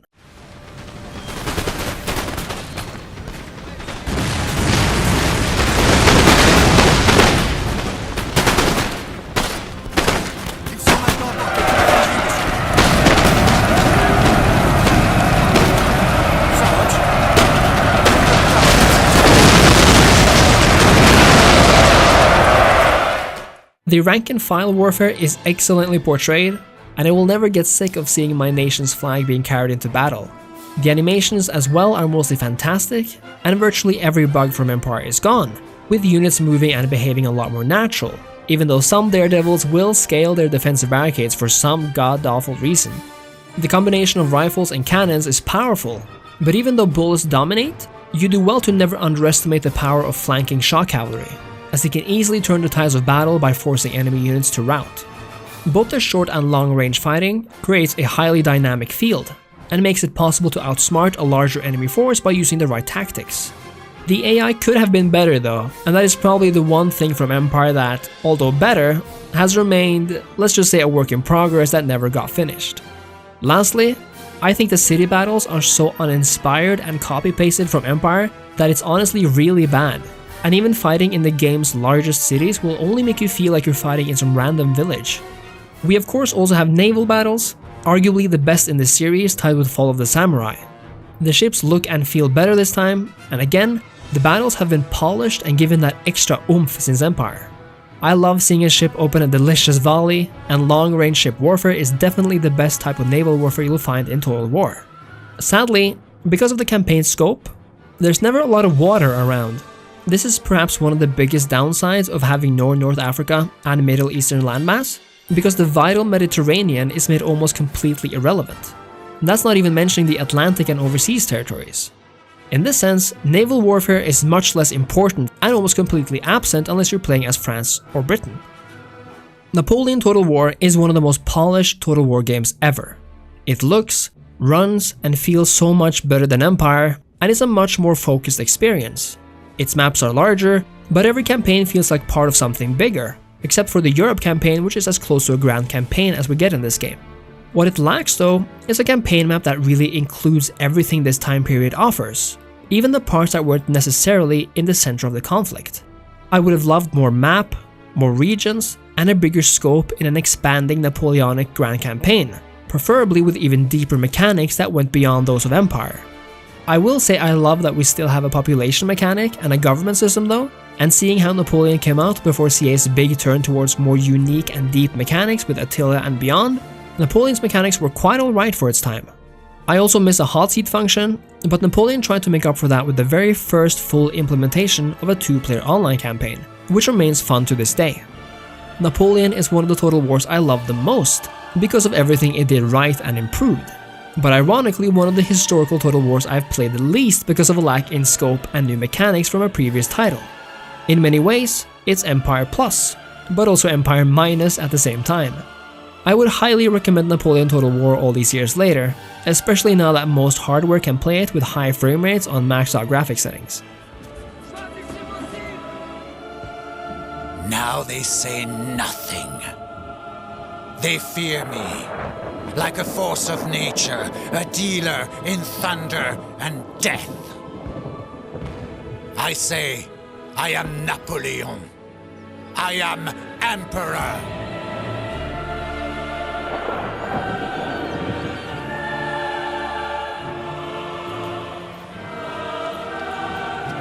Burn it!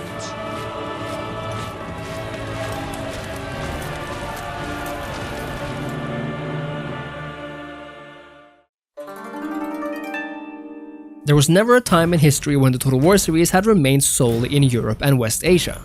After all, the very first Total War game was indeed Shogun Total War, a game taking place during the Sengoku period in the 15th century. Before the 11 years between 2000 and 2011, Total War took a long break from the Japanese theater before finally making its return.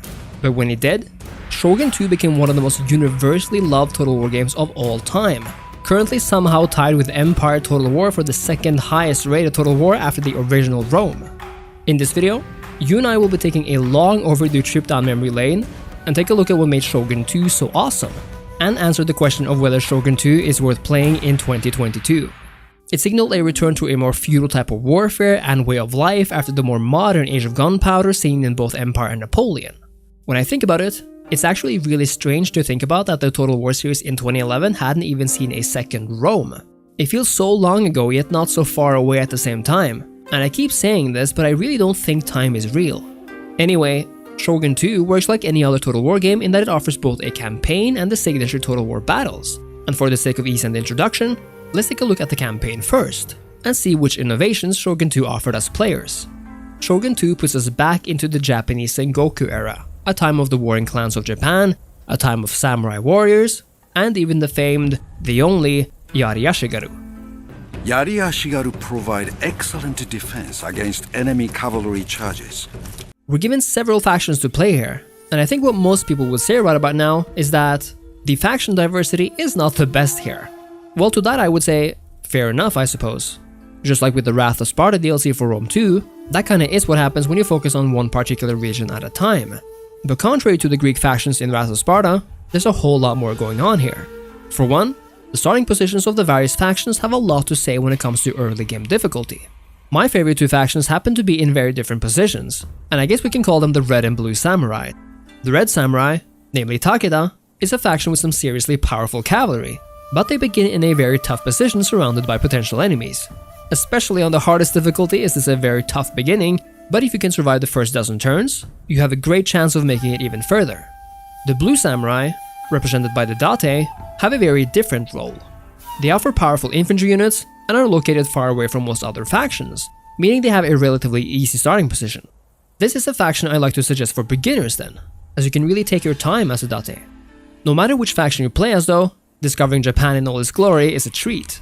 The campaign map is not only larger than ever, but the highly stylistic choice of the map visuals helps you differentiate it from the Empire and Napoleon maps. I love seeing the trade represented by traveling merchants, and the sea and coastlines have a very unique and almost mesmerizing look to them. What I'm not as in love with are the city models, which I find to be the least impressive of the game's graphics. They're just kind of there, all looking more or less the same. They're much more complicated and fun looking in Fall of the Samurai, where it looks like we have some actual city sprawl. What is interesting about this map, however, is that Shogun 2 had 3 different styles depending on the campaign you played.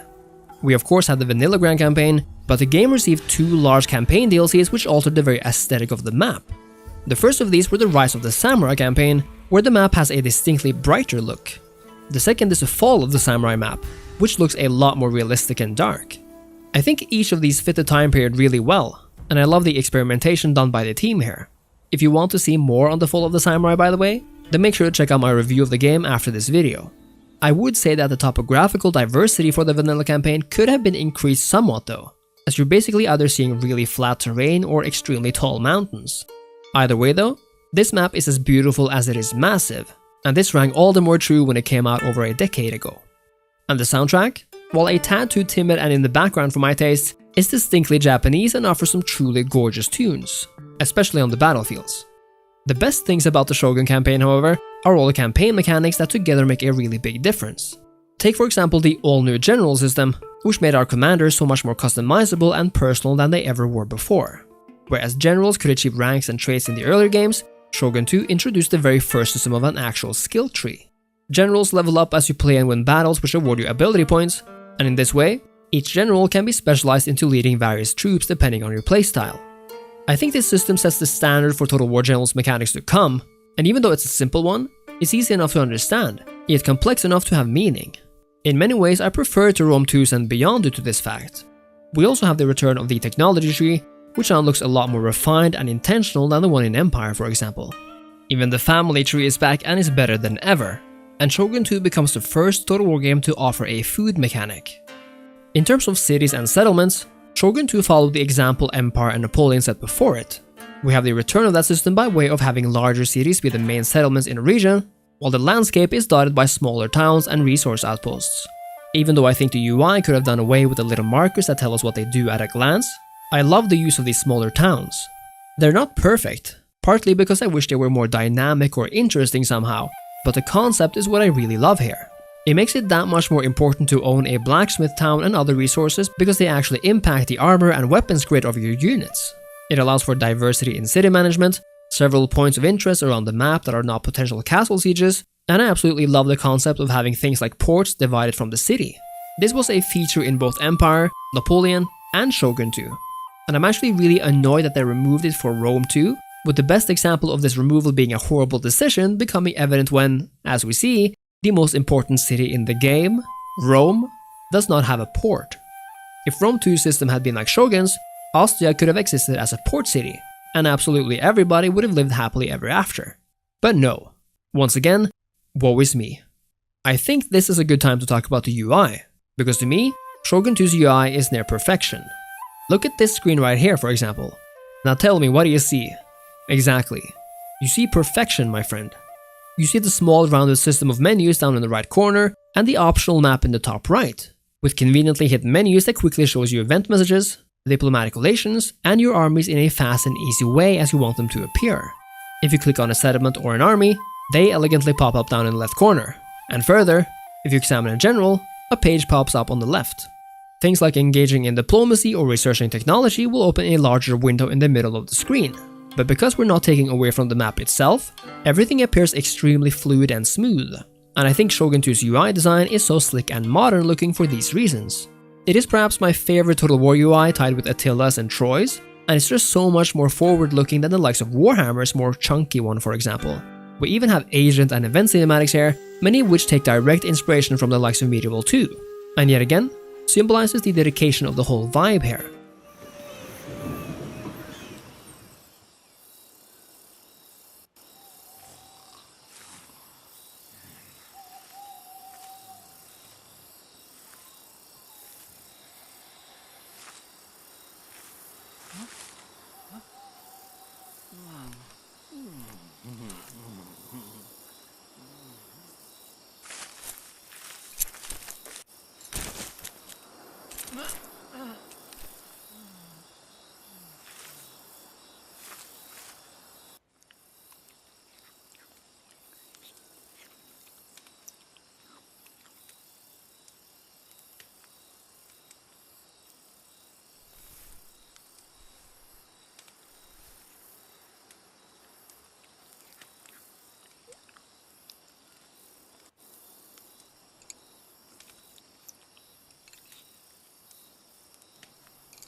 In terms of the overall campaign experience when it comes to the AI, Shogun 2 might just be one of the hardest Total War games of all time. I say this because the AI is generally extremely aggressive, which makes it important to build your armies and meet the enemy, especially during the early parts of your campaign. Alliances don't necessarily last too long either, and it can be hard to achieve trade agreements even with certain friendly factions. Take too long to do anything as Takeda, for example, and you'll be eaten alive from the north and the south. Factions like either Date or Shimatsu, which are both situated at the edges of the map, fare much better in this respect. But again, way too long to expand and you'll regret it soon enough. If you make it to the mid to late game though, Shogun 2 offers a mechanic we've seen other takes on in many other Total War games, but which here is known as Realm Divide, and it's arguably one of the more extreme ones. Realm Divide is a mechanic so hated by sections of the community, partially because it can completely throw you off your game in a rather unbalanced way, and I'll tell you why. Realm Divide is triggered when you've conquered enough settlements and are powerful enough to effectively challenge the Shogun in Kyoto, at which point he declares you an enemy of Japan. It makes it so that every single faction in the game becomes your enemy, effectively ending diplomacy and peace as we know it. Oh man! Oh God! Oh man! Oh God! Oh man! Oh God! Oh man! Oh God! Oh man! Oh God! As one Steam user so hilariously commented, Realm Divide is the point where the AI stops pretending not to hate you. Others would perhaps say nothing, and choose to let Shogun 2 say it for them. Shameful display! Shameful display! Now, I've kind of always liked this sort of thing as it poses a really big late game challenge in games where these are sorely needed. Rome 1 had that feature where you order 66 the Senate, and Medieval 2 had a threesome of a Mongol invasion, a Timurid invasion, and the Black Death. And yet, Shogun 2 seems the most brutal as it's so immediate, and there's not a lot of places to hide on this island. I do think it poses a massive challenge if you're prepared for this massive war though, but for unsuspecting players who perhaps rely on trade with friendly neighbors, Realm Divide poses a rather rude awakening. All in all though, the campaign experience in Shogun 2 holds up really well, and I think we in part can thank the excellent UI experience for that. But the other side of the Total War coin remains the battles of course, and Shogun 2 offers some of the absolute best in the series. Shogun 2 marked the return of close combat medieval style warfare, and even though it uses the same engine as the oh-so-buggy Empire, Shogun 2 somehow managed to offer a so much more polished and immersive battle experience. Not only are the units gorgeous and the battle maps nicely stylized, but the flow of battle inherits from Napoleon and sense of realism and intuitiveness. Soldiers face up nicely, somehow making matched combat look extremely cool, offering one of the most cinematic Total War combat experiences ever. I adore the way archers are rightfully powerful, and the flight of every arrow is just really satisfying to watch. What is important to know about the combat in Shogun 2 is that it's based on a rock-paper-scissors foundation, perhaps more so than any other Total War. Here, sword-carrying samurai have an advantage against spearmen. Spearmen easily take down cavalry, while cavalry in turn run down archers as if they're nothing. Archers will pick up swordsmen from afar, and so it goes around and around.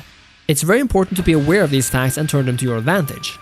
Coupled with the fact that the field battles of Shogun 2 feature several terrain variations, including open fields and large hills, makes position and tactics vital to achieve victory. I think this diversity is why I prefer the field battles over the siege battles. Now the siege battles in Shogun are beasts of their own. The castles here are largely just that, glorified forts with walls that need defending and or attacking.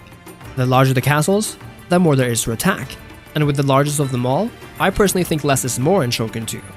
I have so much more fun playing as the defenders in siege battles because attacking seems like a chore on the higher levels, and I love picking off the enemy with the castle filled with defending archers. The focus on walls and relatively easy defense of these gives the defender a big advantage, which I think is appropriate. But like I suggested, because every city is virtually identical, being the attacker can sour rather quickly in my opinion. Overall though, the uniqueness of Shogun 2's units compared to other Total Wars, namely on the use of heavy samurai warriors, powerful archers and fast-moving cavalry, makes these battles both intense and tactical. And while it is true that you'll see the same units over and over again, I actually never feel like it ever turns boring. It's not like in ancient Greece where you have a phalanx army stab each other for 1,000 hours, because here, every battle is more dynamic than the last due to this rock-paper-scissors mentality. It's almost weird that they even included naval combat in this one. And even though I'm happy with the inclusion, naval combat prior to the real advent of gunpowder has never really been my thing. Others might love them for very good reasons, but like in Rome 2, I think they're mostly a chore to play. Luckily then, since navies are mostly used to transport and blockade ports, you can probably manage to avoid most naval combat if you really want to. And for everything else, there's always auto-resolve. Shogun 2 is a fan favorite for a reason. Its campaign is beautiful and modern even a decade later. The only need for a remaster this game has would be to fix up on an overly aggressive campaign AI, a few visual enhancements and fixing the campaign multiplayer which is doomed to desync at some point. And yes, sure, the campaign lacks a certain depth that I would want to see in every Total War, like more population mechanics and deeper state management. But other than that, Shogun 2 is near perfection in terms of Total War, especially considering the mess that was Empire that came out a few years earlier. The UI is fancy, it's fun to upgrade and tailor General's abilities, and I love the dynamism between larger settlements and smaller towns. On the battlefield, Shogun 2 elevates the more static warfare of Empire and Napoleon to one of the series' most dynamic battlefields ever.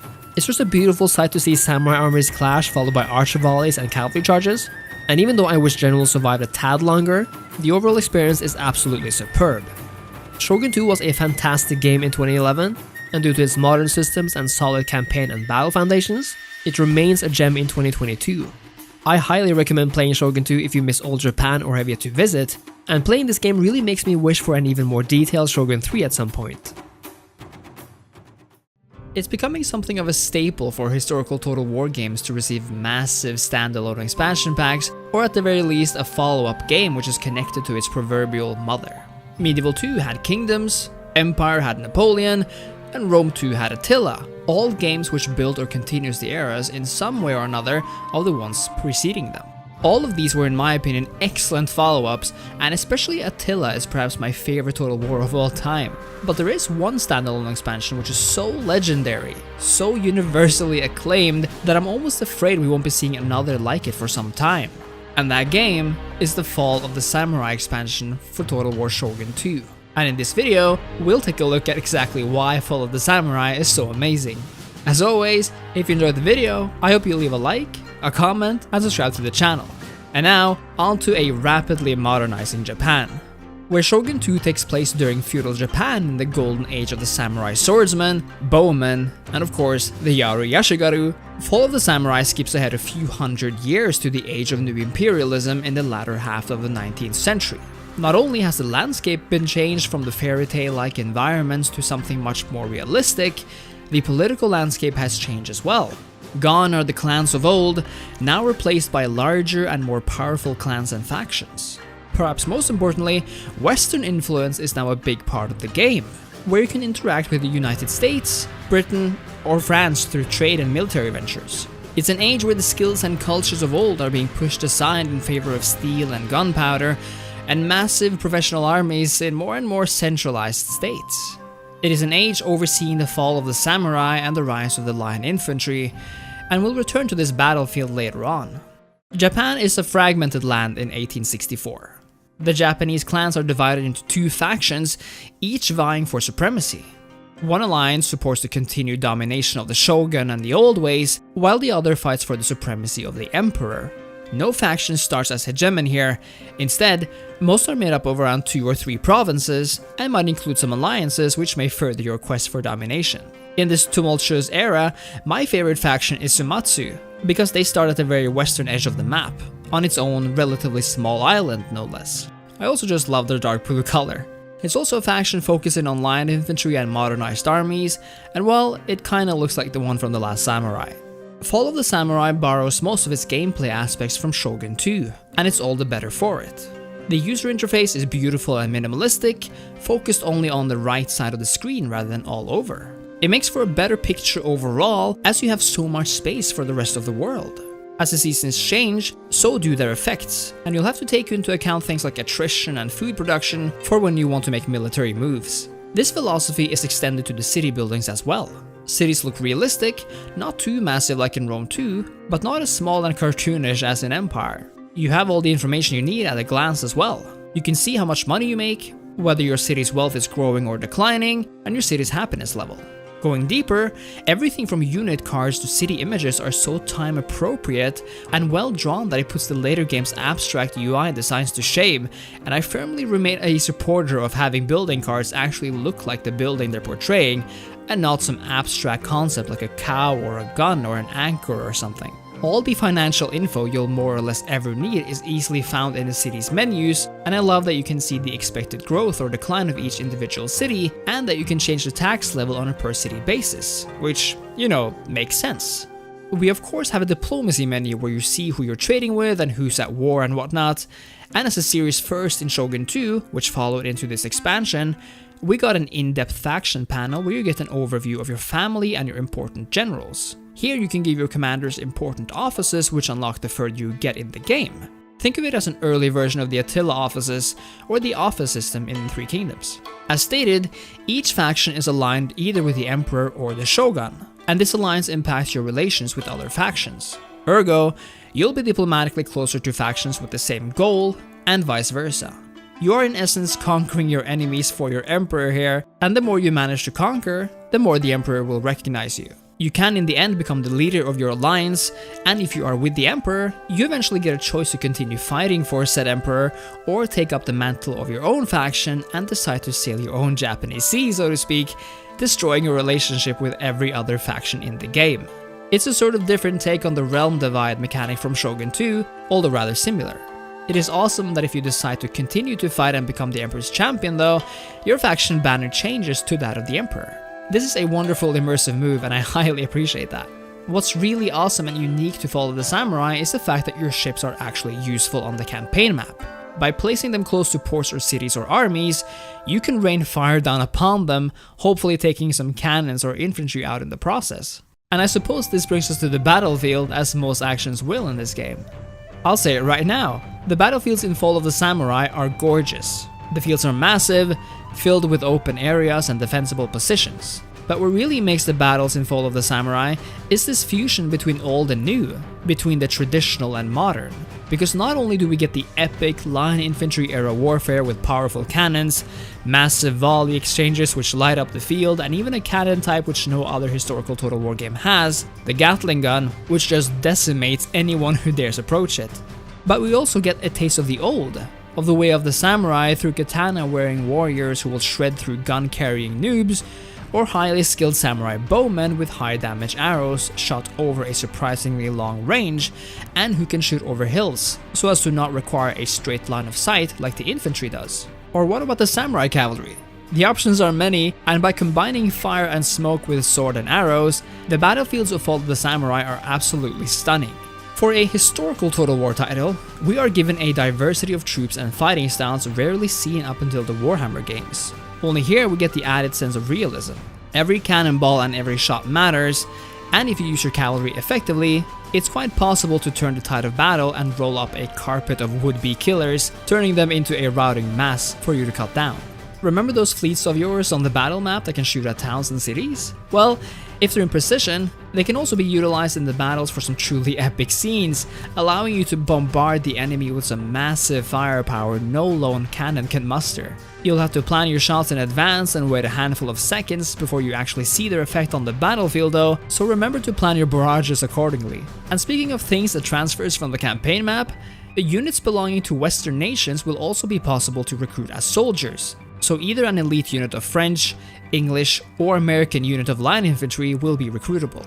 We also have the siege battles, of course. And just like in Shogun 2, the siege battles will feature smaller or larger castles you'll have to scale, and almost never actual cities. The castles are zoomed into different sections, but there are no siege towers or ladders, so every unit except for cavalry can scale walls just by climbing them.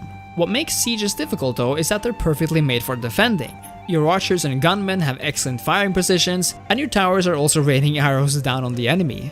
If you're prepared, and perhaps also wealthy, you can hire a ton of cannons to do most of the heavy lifting for you. Shooting from a distance feels amazing, and a hard-hitting volley just looks so sick, and when it's time to march your army forward, you can really feel proud and confident that the enemy's defenses are severely diminished even before the fighting starts. This is all to say that defenders don't have cannons too, of course, and if they do, well, tough. What the castles attempt to do here is basically make you fight your way from the bottom to the top, and especially is this the case in the larger cities where you have several gates and walls to scale. This can make for some epic battles, but I much prefer the castles and cities of other games like Rome or Medieval, because in Shogun 2 and Fall of the Samurai, I just think these maps look and play very much like each other, and frankly, they're not as much fun to play as the open field battles. They're perhaps more fun to defend than attack, but it all kind of depends on your army and what you're prepared for. We of course also have naval battles, which in Fall of the Samurai are so freaking cool. It's the current year of like 1865, so we are in the process of moving away from the sailboats of the Napoleonic era and instead deal in large part with steam engines. Now this might make your ship run faster, but it also makes them especially prone to absolute destruction if a fire starts or a particularly mean cannonball hits. Makes for a great sight though, so there's that. Like in Empire or Napoleon, the naval battles work really well.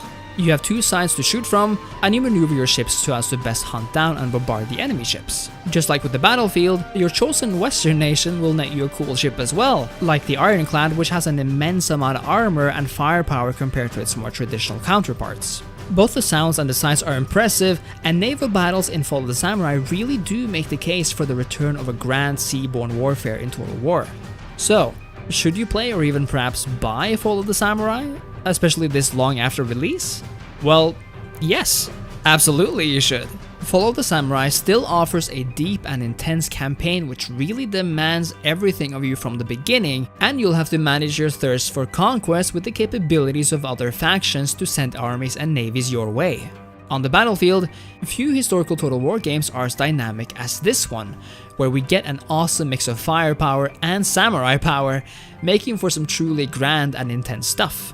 Fall of the Samurai became one of the better Total War titles when it launched as a standalone expansion back in 2012, and remains one of Total War's finest experiences to date. If you've been looking for a Total War which marries guns and swords, but one which remains a historical title, then I think you just found it. Why do you think Caesar favored you so? I was loyal. No, Octavian. He saw in you the potential to continue his legacy. Not to follow him, but to exceed him.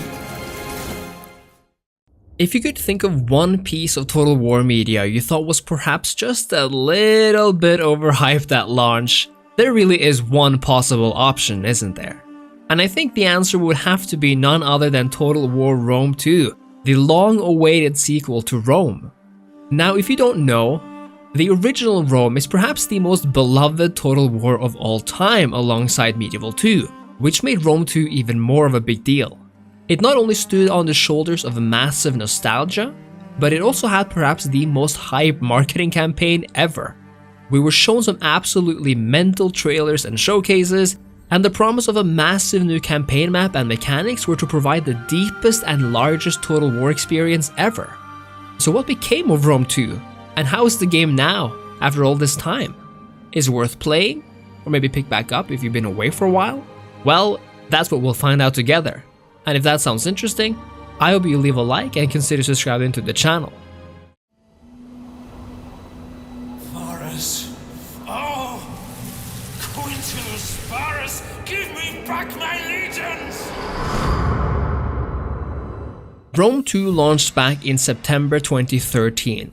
That is over 8 years ago, my friends, and feels like a whole nother lifetime, and I did not need that reminder right now. Anyway, Rome 2 was an incredible letdown on launch, and I mean incredible. The game ran like absolute dog doo-doo, was bugged to heaven and back, and neither featured a family tree nor a useful political system. Back then I watched Angry Joe's Rome 2 review in both despair and amusement, and I could not believe all the horrible, all the humanity levels of unfinished game I was witnessing.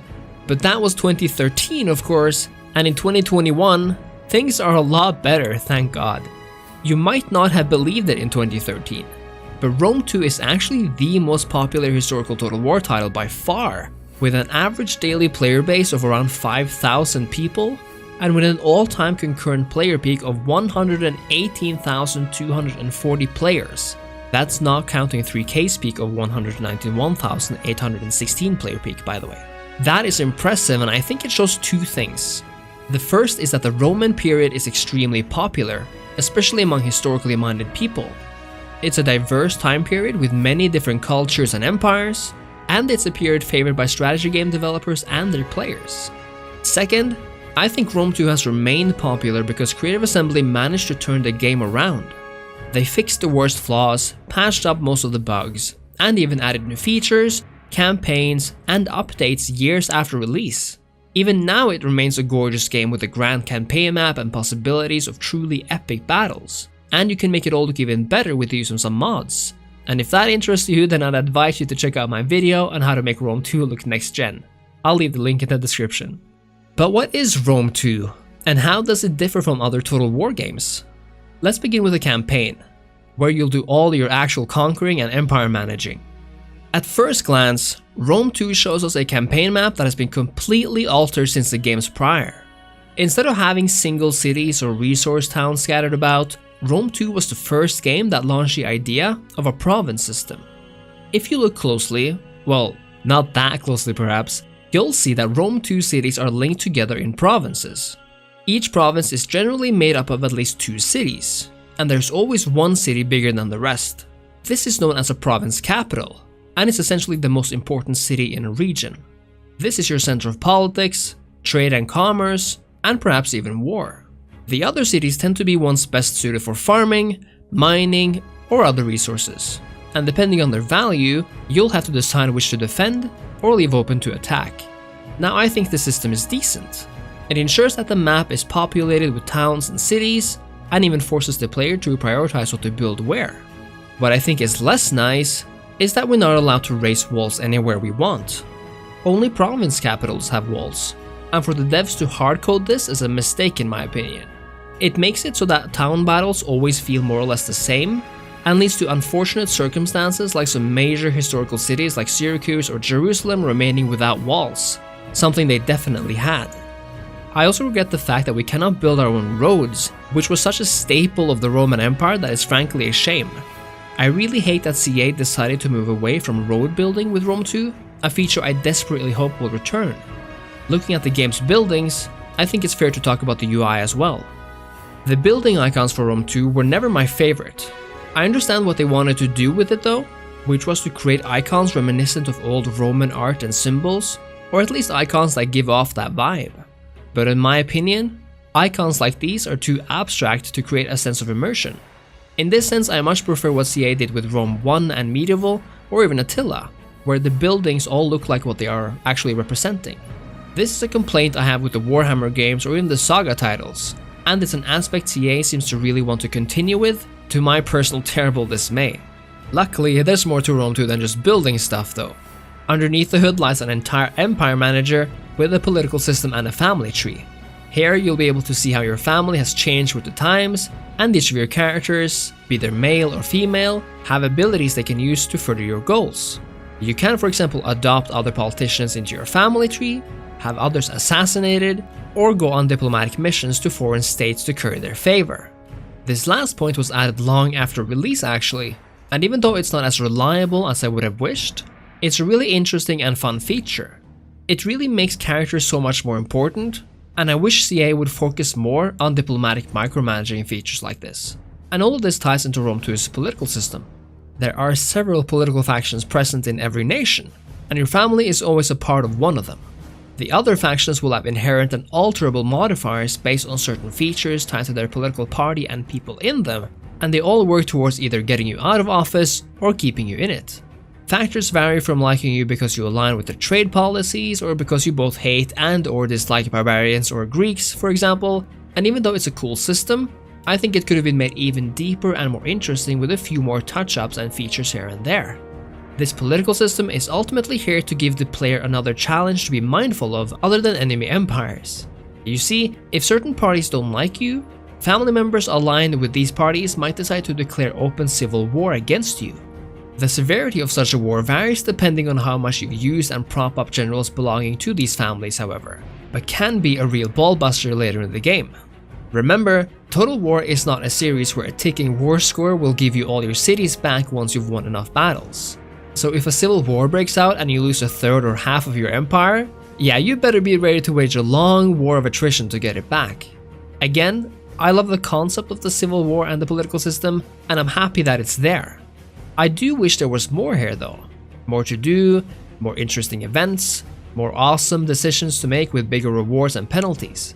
If you want to know more about how the political system works, then make sure to check out Happy Compy Total War's recent video on the subject. I guarantee you'll learn something valuable. We've already touched upon it a little bit, but let's return to the campaign map. Rome 2's campaign map has always stunned me with its beauty. In terms of visual fidelity and size, the map is something of a revolution in Total War terms.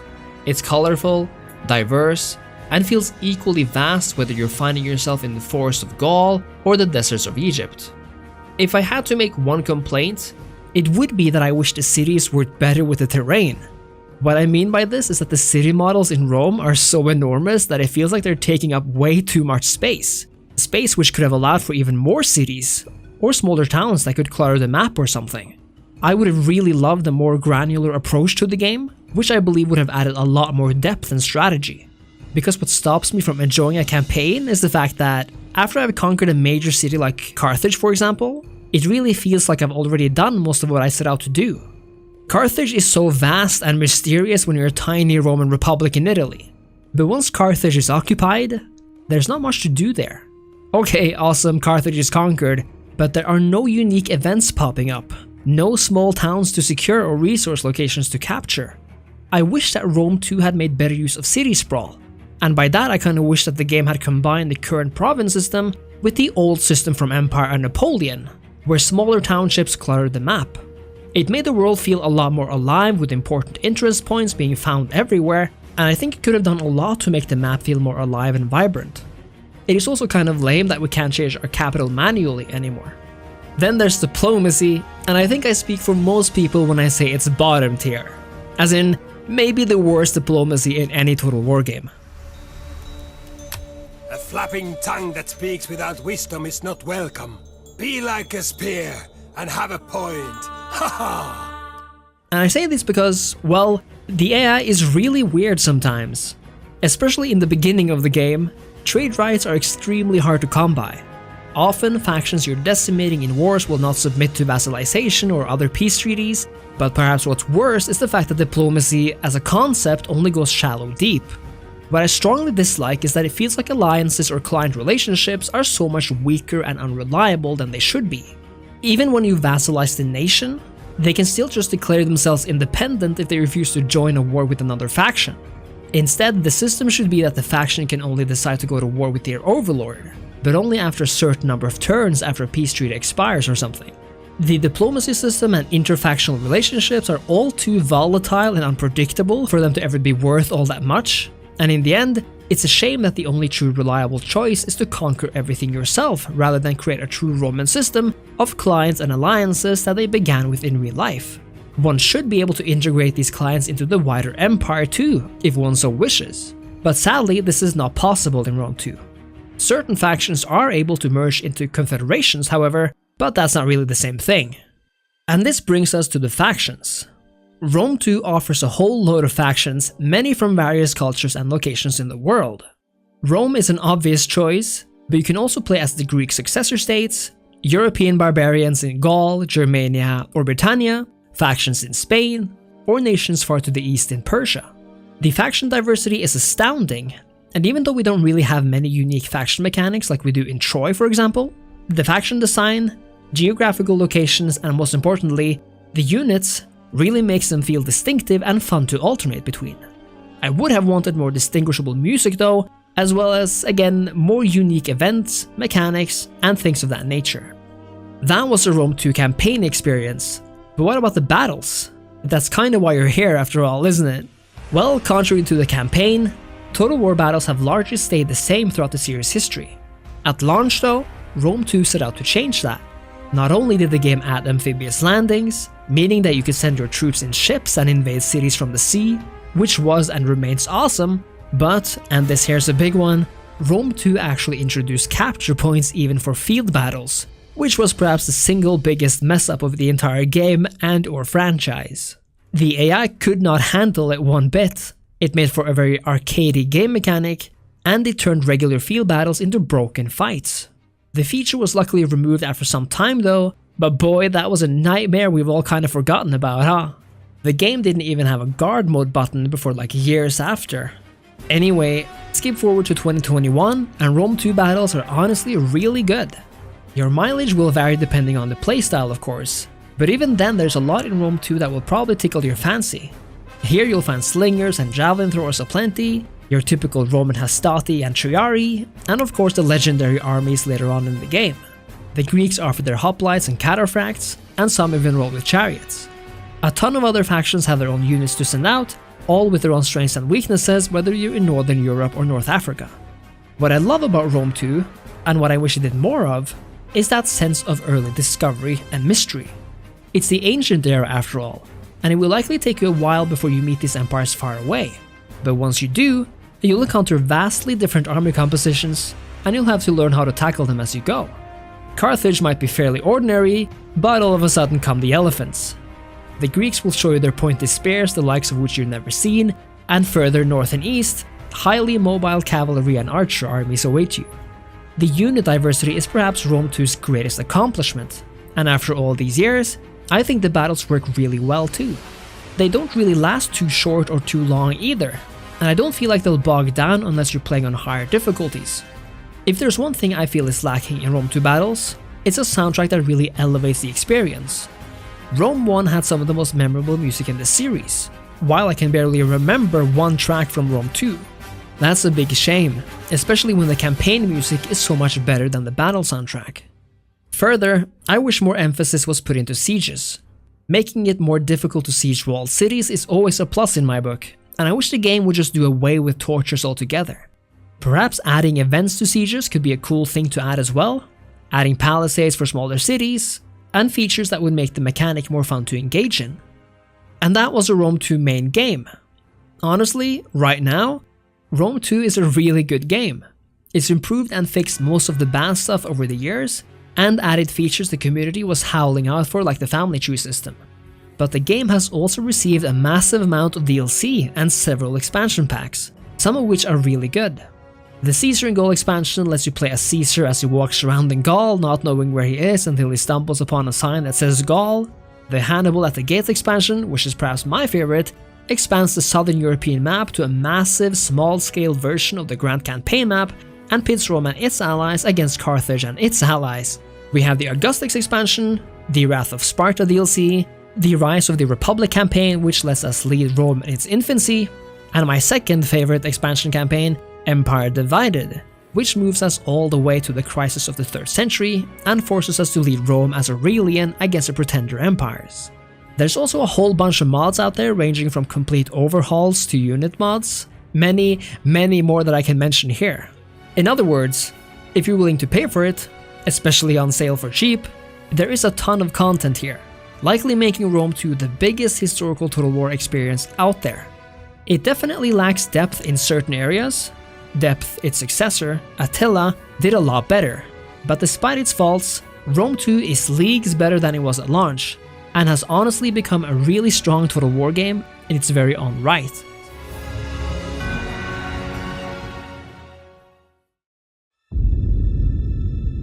Ah, Rome. Her glory once brought light to the world, driving the shadows away. But it could not last forever. They whisper that the end of days is upon us. After close to 500 years as master of Europe, the mighty Roman Empire is forced to tend to the barricades. In the north, from the dense forests of Germania, the German and Gothic tribes are driven south, flooding the tall Roman walls, grinding them into weak sandcastles. In the east, the Persian Empire and its vassals hope to reconquer Syria, Palestine and Egypt, while from the steppes in the northeast, a new and terrible figure reveals himself for the first time. Attila has arrived. The year is 395 AD and the Roman Empire is already split in two, east and west. The Total War series lets you take control of selected historical realms that existed during the selected time period, from the Romans to the Persians, Germans, Saxons, Vandals, Goths, and yes, the Huns. What's more is that the differences between them is not simply cosmetic this time. Like in the spiritual predecessor barbarian invasion from 2005, you can attempt to restore the Roman Empire as the Western or the Eastern Roman Empire, with their challenges and opportunities differing vastly. Playing as the Emperor of the East demands that you manage to keep the Persians at bay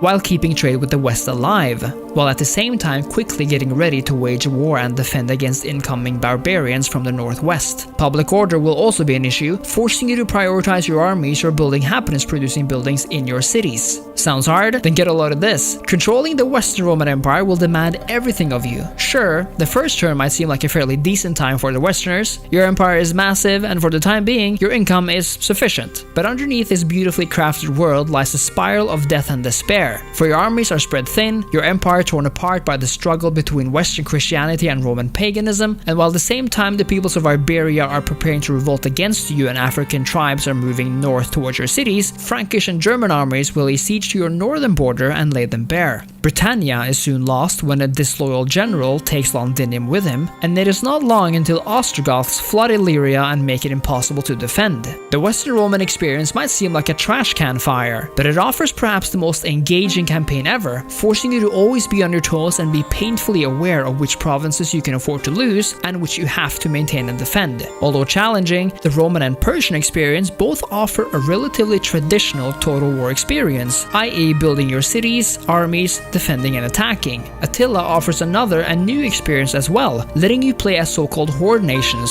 small factions which are not tied to permanent settlements in the same way. As the Huns or other tribal nations, you don't really start with a given territory, but are instead given relatively strong armies. These hordes are just that. As a horde nation, you can move fast across vast distances, while being able to temporarily settle in a mobile camp. Here, you're able to establish your own miniature towns that can be packed up. Settling for a few turns may provide you with sorely needed resources like food and gold. This means that you never really have to conquer established cities to survive, making for a vastly different type of campaign. A new mechanic allows you to raze cities to the ground, striking the traditional empires where it hurts the most. Think of it as nuking before it was cool, but you have to be careful. Attila adds a genius fertility mechanic to the game, where every province harbors a unique level of fertility which provides you with more or less food depending on this level. For example, Egypt is abundant with food, just like it was historically, while the sands of Sahara are less so. When raising a settlement, you destroy some of this fertility, making it harder for your horde faction to collect food should you ever temporarily or permanently settle in this land. At the same time, the game introduces a climate change mechanic, making it so that the level of fertility decreases at particular crossroads, simulating a little ice age in this apocalyptic world. Food is therefore an important resource to keep in mind, since it feeds your armies and keeps them loyal, while keeping your settlements happy. Like in other Total Wars, you are given a series of victory conditions you must complete in order to win the campaign. Attila, however, is divided into different chapters depending on your gameplay, allowing you to fulfill certain conditions within the time limit, which will net you sorely needed gold coins. Every chapter revolves around Attila in one way or another, beginning with his birth and moving through the important stages of his life. Every new stage is introduced by a menacing cutscene, and together with the faction introductions, they make for unique experiences not really seen in Total War for a very long time.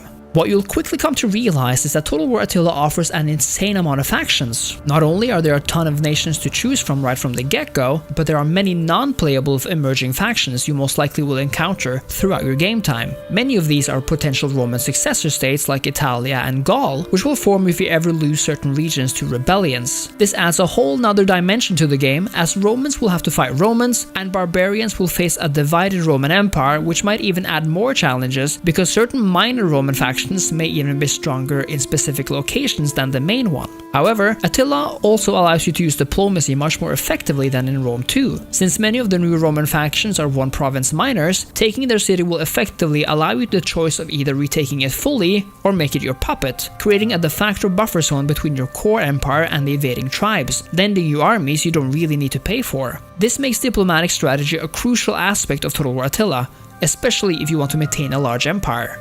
Sadly, the AI is far from perfect, not yet having been given the care seen in newer Total War titles like Three Kingdoms or Troy. Trade is sometimes hard to achieve despite benefiting both nations, but at least now every faction leader has modifiers which will let you know if they might deal with you or not, like if someone admires or hates strong empires or other religions. What's great is that Attila brings back the family tree and even vastly improves upon it. The family and generals are now more important than ever, and you can hire family members and other nobles to important military offices, in addition to appoint governors to your provinces, making Attila into something of a role-playing game. You can even select heirs, adopt people into your family, arrange marriages, be corrupt in order to gather gold, and gather support in order to maintain control of your faction. It is perhaps the best implementation of the family tree ever in a Total War game, and needs to be added into the next historical Total War title.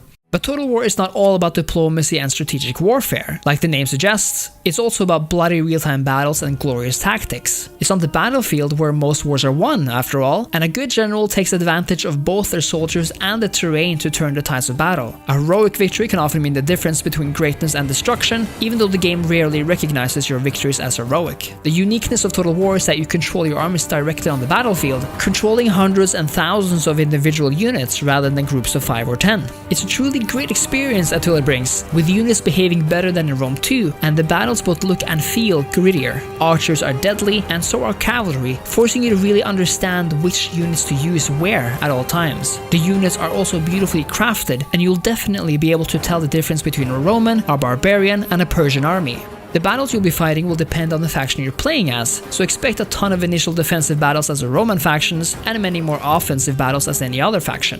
Where Rome Total War Barbarian Invasion was played more or less on the same map as the original Rome, Attila's campaign map is quite different from the one in Rome 2. The world is darker, the weather more evident, and there are more details to find. It is still one of the most beautiful campaign maps in Total War history, even 6 years after release. I often feel compelled to just admire the battle map as thousands of soldiers clash, and it's hard not to be overwhelmed at how epic Total War Attila can be. The game is still not optimized for newer multi-core CPUs, so be prepared to need a good single-core CPU and a great GPU to run the game properly. But boy, does this game look good at the highest settings. If you're willing to pay for them, Total War Attila offers some really great expansions as well. In the first major expansion, the Belisarius campaign, you take control of Belisarius, an Eastern Roman general tasked with reconquering the West for Emperor Justinian. It's fun to play as a Roman horde faction, even though you can also play as the newly established barbarian kingdoms that have conquered former Roman territory. In the second, and in my opinion, the best expansion, you get to play centuries later as Charlemagne or other factions during that time on a centralized and massive map of Western Europe. This is an early medieval time period where you must establish the Frankish Empire. You can even conquer Europe as Muslim Cordoba, the Kingdom of Italy, or establish an early Kingdom of England. It's a great campaign, and I love the attention to detail here, with the units looking very different from the base game, while the art style on the campaign map has been overhauled and is truly beautiful and reflecting the early medieval time period.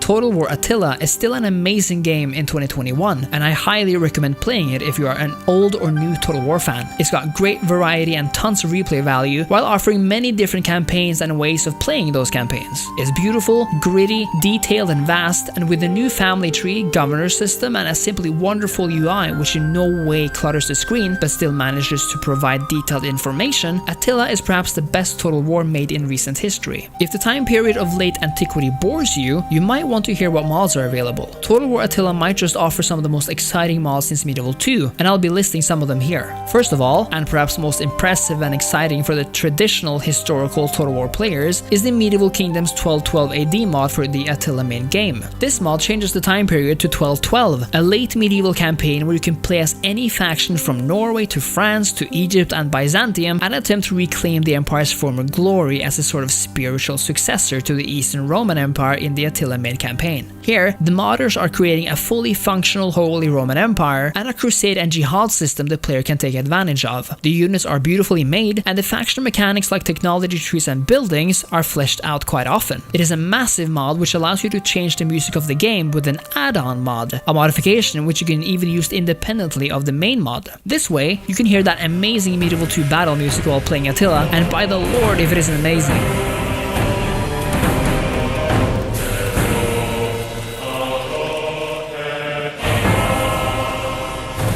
I highly recommend checking out Medieval Kingdoms 1212 AD if you're into the medieval period but feel like Medieval 2 is getting a bit old. The modders have done some truly amazing work here. The next mod is called Age of Vikings. This is a mod for the Charlemagne expansion, which fast forwards until after the split of the Frankish Empire and the Viking Age. Here, you can play as the different kingdoms vying to establish the Holy Roman Empire once and for all, either as the Eastern or Western Frankish Empire, or even Italy. You can play as Viking nations or Iberian ones, and the units are updated to reflect the time period. If you love the Old Gods time period from Crusader Kings 2 or the early start date in Crusader Kings 3, then this is perhaps the perfect Total War alternative. The third mod I wish to feature is the Ancient Empires mod. If you want to go back to the glory days of Rome, but dislike Rome 2 and want Attila features, then this might be the perfect mod for you. In Ancient Empires, you begin the game during the Second Punic War, and the factions, buildings, art style, and units reflect the time period. It's really cool to be able to play during the golden age of the Roman Republic, but with Attila mechanics, and even though Ancient Empires isn't fully finished, you can easily play a great campaign as Rome or other major factions. Furthermore, you're able to download a Lord of the Rings custom battle mod with a possible campaign in the future. You can download the Radius Total War Campaign Overhaul mod, which revamps the campaign with new units, mechanics and bug fixes, and a ton of other smaller quality of life mods, some which makes the Roman city models going from looking like decaying cities to actual Roman stone, a mod called the Tetrarchy which allows you to play during the time of Constantine the Great, and so on. All in all, Total War Attila is worth getting for the mods alone, and with the wonderful campaigns and the exciting battles and mechanics, it is perhaps the best Total War game in the past 15 years.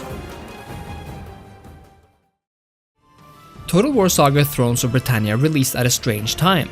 It came during a period where fantasy was all Total War was doing, and was released as a sort of band-aid style game for the historical fans out there. That is, after all, what the Saga games are, in a way. The ideas were good, even exciting. We would be able to play on a massive map of the British Isles, and fight for dominance in a highly turbulent time. Perhaps more importantly, this game came out arguably at the height of another game, namely Paradox Interactive's Crusader Kings 2, indeed in the same year as CK2's best expansion ever, Holy Fury. But let's get back to that later. Let's start with why Thrones of Britannia sucked. Right from the get-go, this game really got on my bad side, and the biggest reason for that is the fact that Thrones of Britannia is made using the same engine used in Total War Attila. If you haven't been living under a rock, you'll know that the Attila engine is infamous for being the most laggy Total War game ever made. The difference between them though is that Attila is actually beautiful to look at and comes with mechanics which makes it fun to play. Thrones of Britannia do not have these redeeming qualities. Take the campaign map. In my oh so humble opinion, Britannia is one of the most boring settings there are in terms of visual diversity. There are few spectacular mountain ranges, few impressive rivers, and indeed, the geographic diversity is extremely low. Sure, we have some nice ugly bogs and marshes in England, and some nice fjords and snow-covered lands in Scotland. But it's also brown and green and just boring, honestly. And this is not to say that Britannia is inherently boring. Just take a quick look at Britannia as it's made in Rome 2, or Attila, indeed, how it's beautifully made in Rise of Charlemagne. Coupled with the fact that the game is laggy as heck does it no favors, and it all comes together to create a really bland, colorless, murky and laggy Total War campaign map with no added benefits to make up for it. But it doesn't stop there. Take a look at the UI. It's cluttered as heck. CA went for this weird blue-toned UI which really reminds me of a mobile-style UI, and I really don't like it. But worse is the fact that, again, the campaign map is bothered by it. There's no rest or immersion in having every city be represented by a massive name and faction symbol, but even when turning these off, the cities become hard to identify, so you're left with bad UI design either way. And I hate how the names just pop in at the top of the screen there. The game even reverses Attila's great city building UI and goes back to a Rome 2 style one, having each building be represented by a cartoon image rather than something more realistic. The same thing goes for the character portraits, and even though this is a stylistic choice, I personally am not a fan. Further, it would have been nice if there were more unique city models on the map, because everything just looks the same really, even though there might be some minute differences here and there. There's also something about the scale of the game that just seems off. Yeah, sure, we have a massive map of Britannia, but where are the major events with impactful choices and consequences? Where is the flavor? Where is the political intrigue between factions, with large events that could really make for a unique Viking Age experience? There are indeed some smaller ones concerning characters and factions, but they're not nearly enough. Okay, so remember when I mentioned CK2? Well, we're back at it now. Because Thrones of Britannia actually tried here. It kind of tried to double down on the governor system in Attila, allowing us to delegate estates to various generals which made them richer and more loyal. I'm all for a system like this, but it was just never as fun as intended, and the cartoony profiles and lack of personalities, which CK2 had in buckets, made the entire system come off as half-assed. So the game's arguably most innovative system was not even that fun. It did something that was genuinely cool though. The game lets you recruit units from a global pool, but only get a full stacked unit over time, meaning that there is no real way to surprise attack your enemies with a full army out of nowhere. This mustering period is an actual cool idea, but also kinda helps to slow down an already quite boring and slow game. And speaking of slow, let's talk about the battles. This time period is not necessarily known for its unit diversity either, and even though you'll have access to some cavalry, you'll mostly deal with spear or sword and shield infantry, spear throwers, slingers, and the like.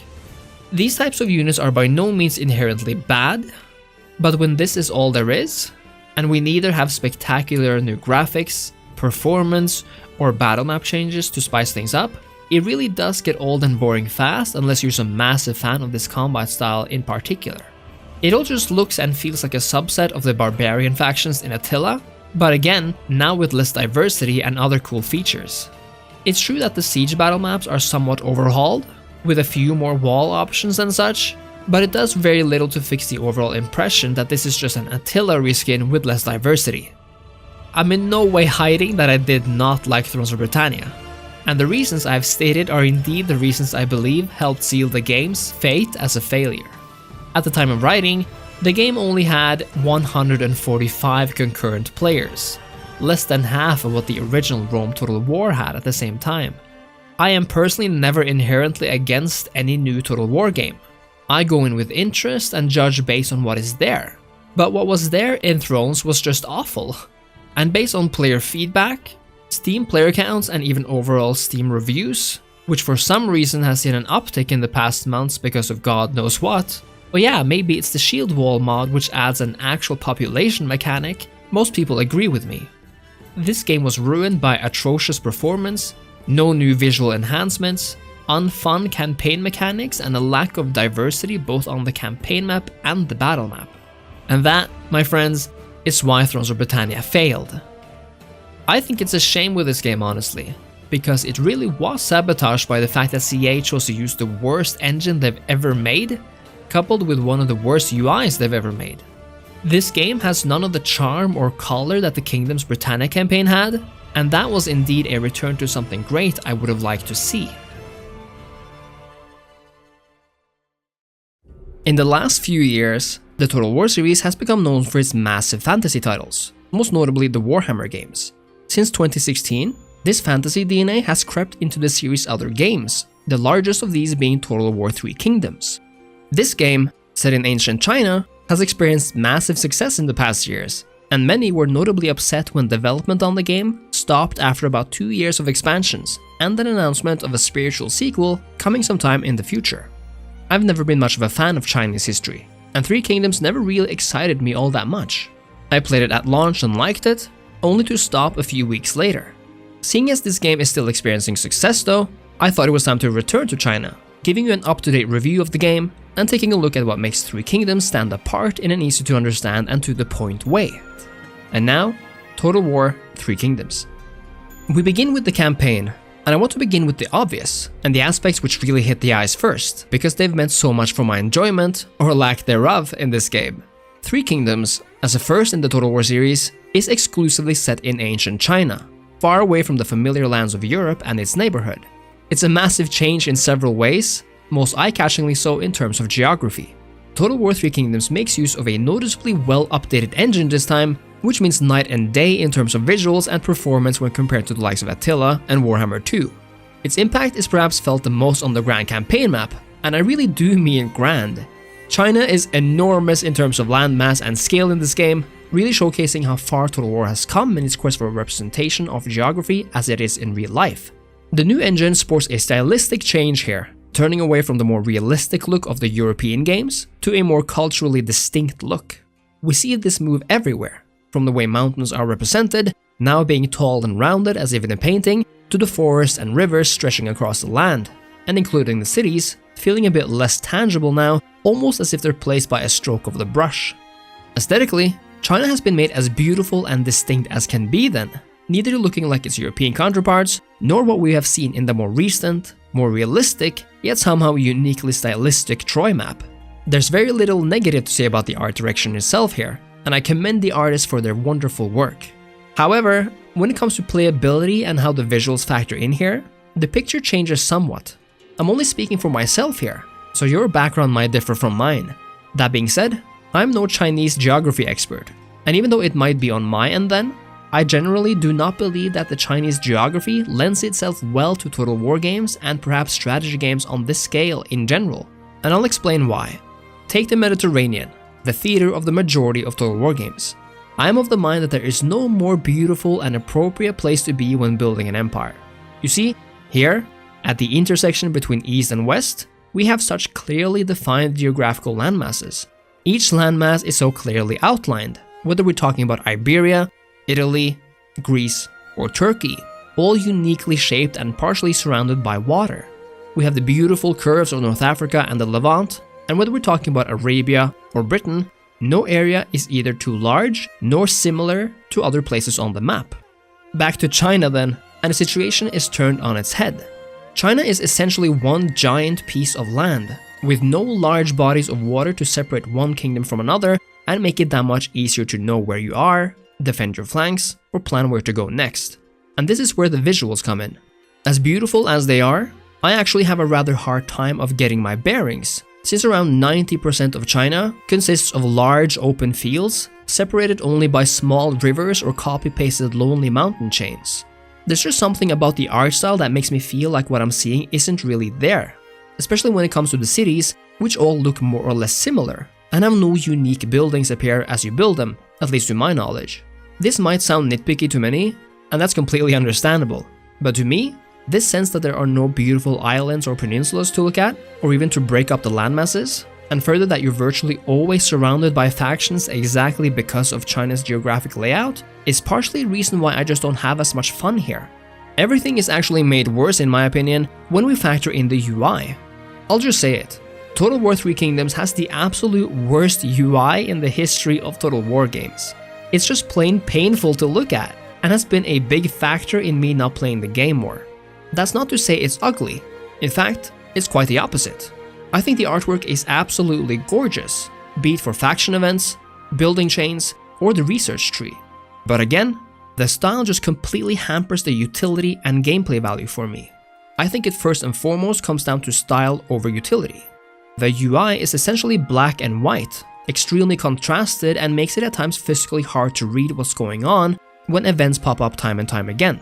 When clicking on cities, the building UI shades the lower part of the screen, and even the small factor of the black background somehow makes it much harder to understand what's going on, especially when so many of the building artworks kind of look similar at first glance.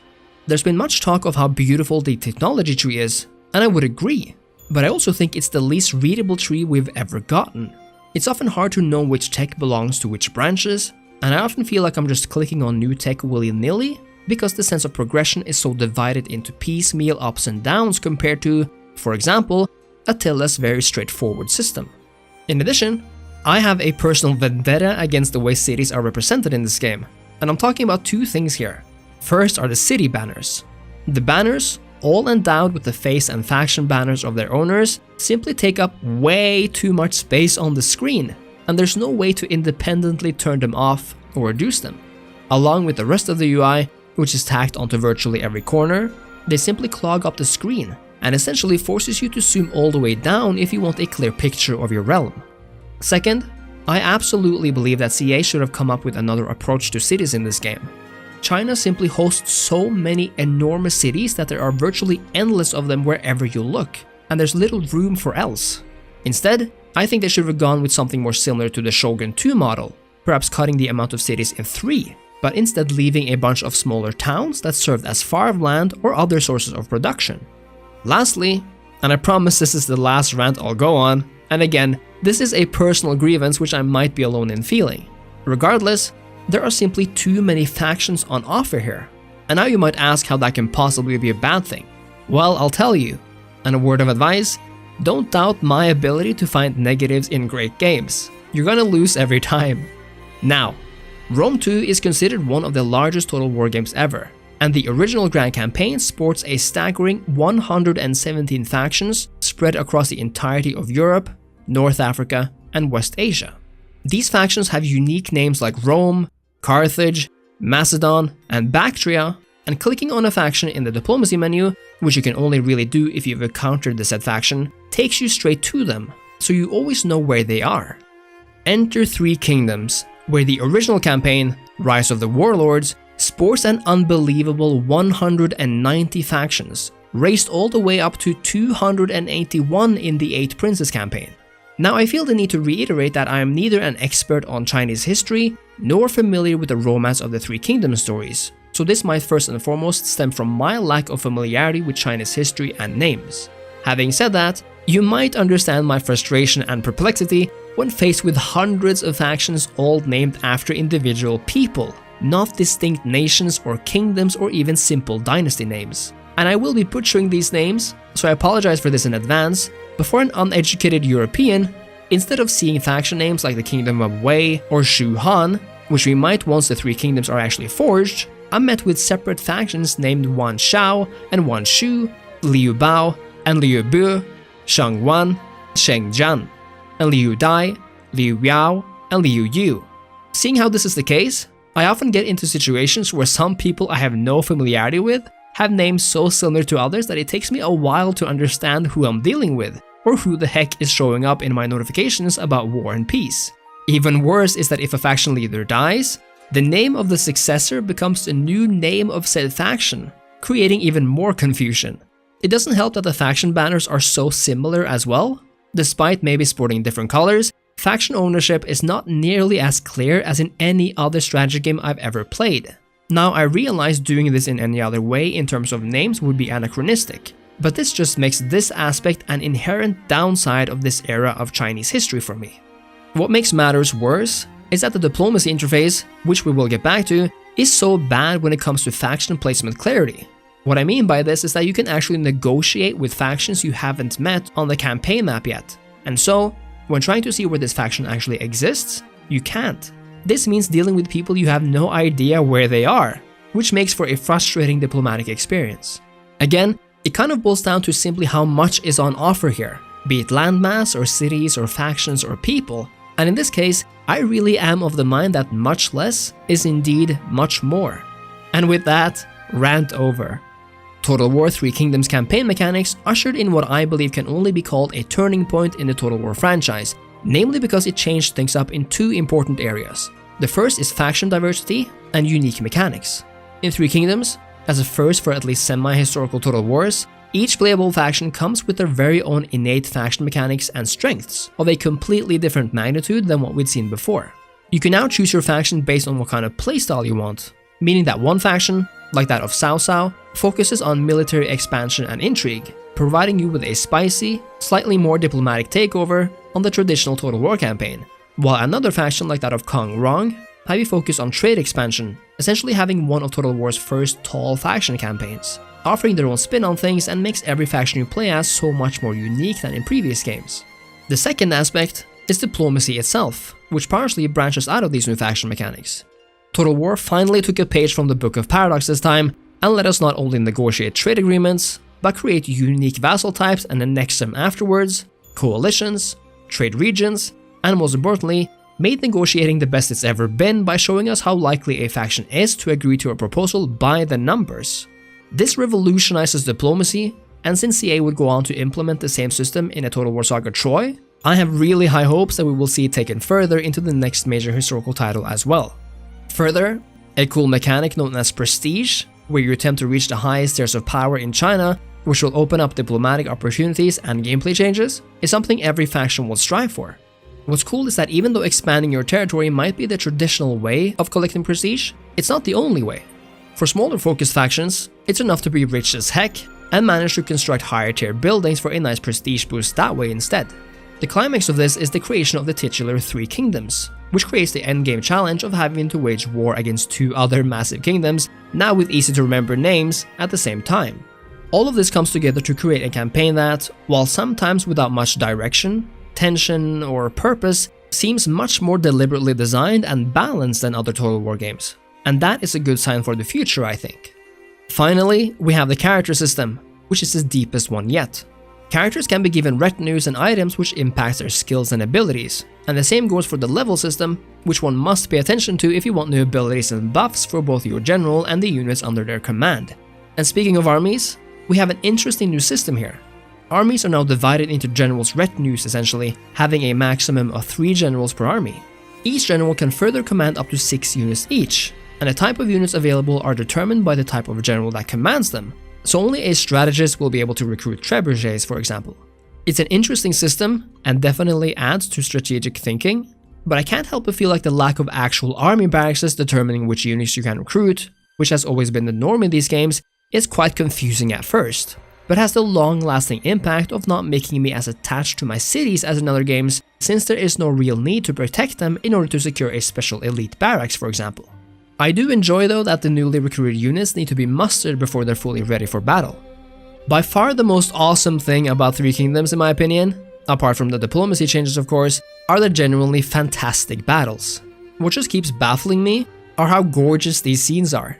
I think Three Kingdoms is the first Total War game where I cannot find any flaws with the battle maps when it comes to visual fidelity.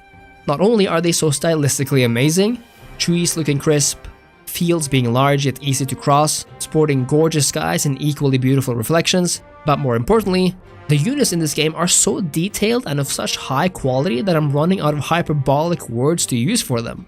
Some of these scenes are taken straight out of the movies, and even though the same could be said for many Total War games, it has never been more true than right here.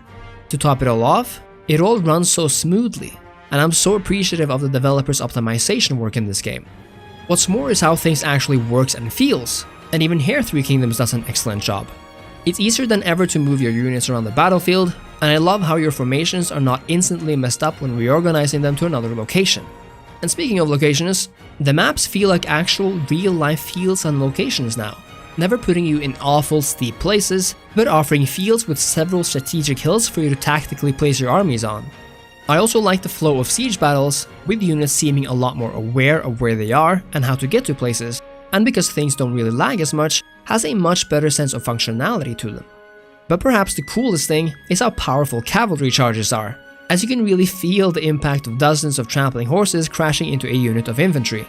The collision and sense of physics in Three Kingdoms really does feel like a big step up from previous Total War games in my opinion, and are just a pleasure to play. If there is one thing I personally think is somewhat of a downside, it's how similar the units are both within and across factions. While some units beautifully stand out, being clad in heavy armor and looking unique, the majority of the units, and this goes for virtually every faction, look more or less like peasant units, just in different colors. Contrasted with the more heavily armored or unique looking European units during the equivalent Roman or medieval eras is a stark contrast then. And even though I can't complain too much because this is a kind of historical authentic thing, it's another inherent aspect of ancient China which to me makes the game a bit less fun than another setting or time period could have been. Either way, there is something so culturally and stylistically unique about this game, which has been so amazingly translated to the battlefields as well, and is just impressive honestly. I love the inclusion of banner carriers for example, which completely negates the need for floating UI banners hovering over every unit. There's just a sense of competence and understanding that I don't think I've seen in another Total War game that I'm honestly baffled. And imagining this level of perfection in a Total War era just a tad closer to my heart honestly gives me butterflies. I couldn't sleep last night because I imagined a future Medieval 3 and Rome 3 and Empire 2 looking and playing this perfect, and that's perhaps the biggest compliment I can give this game. Of course, there is the matter of romance and records mode, giving the vibe of this being more or less a supernatural game, but for the most part, this is relegated to the battles. In romance mode, characters will be godlike heroes taking on entire armies by themselves, and for this reason I much prefer the records mode, where generals are tied to generals' bodyguard units like in previous historical Total Wars. Luckily, it's up to you to choose which mode you want to play. So, it's 2022, and Creative Assembly has by now long since stopped the development on this game after several major updates and expansions, mostly keeping the same campaign map, but changing the time period to include different factions, units, and scenarios. In other words, should you play Three Kingdoms now, when it's all there and complete and nice and tidy? I'd say it first and foremost comes down to your preference of setting and location. Game mechanically, Three Kingdoms is close to perfection, innovating in every area of gameplay, visuals, and performance. It definitely stumbles in certain areas, like in its hard-to-read UI due to the sheer amount of objects on the screen, its high-contrast menus, and style-over-utility interface. But it also excels in terms of battles and scale, offering something quite unlike anything Total War has offered in the past. If you don't have the same nagging relationship with the game's UI and setting, in fact, if you like it or even find them interesting, I'd say Three Kingdoms is a must-play, as on its own, most of what is here is quite astonishing really. But if you're like me, and you can definitely enjoy the battles and aspects of the campaign, but have little interest in Chinese history, or be prone to finding the UI frustrating, I'd say wait for a deep sale, or perhaps don't bother at all, as Total War games generally demand a lot of time and energy to play, and your time is better spent in a Total War game you really think you'll love rather than one you just feel so-so about. That being said, Three Kingdoms is overall a competent and innovative Total War game I'm glad is here, as it really proved what Creative Assembly is capable of, and I cannot wait to see where they will take this inspiration and newfound joy of complexity in the future.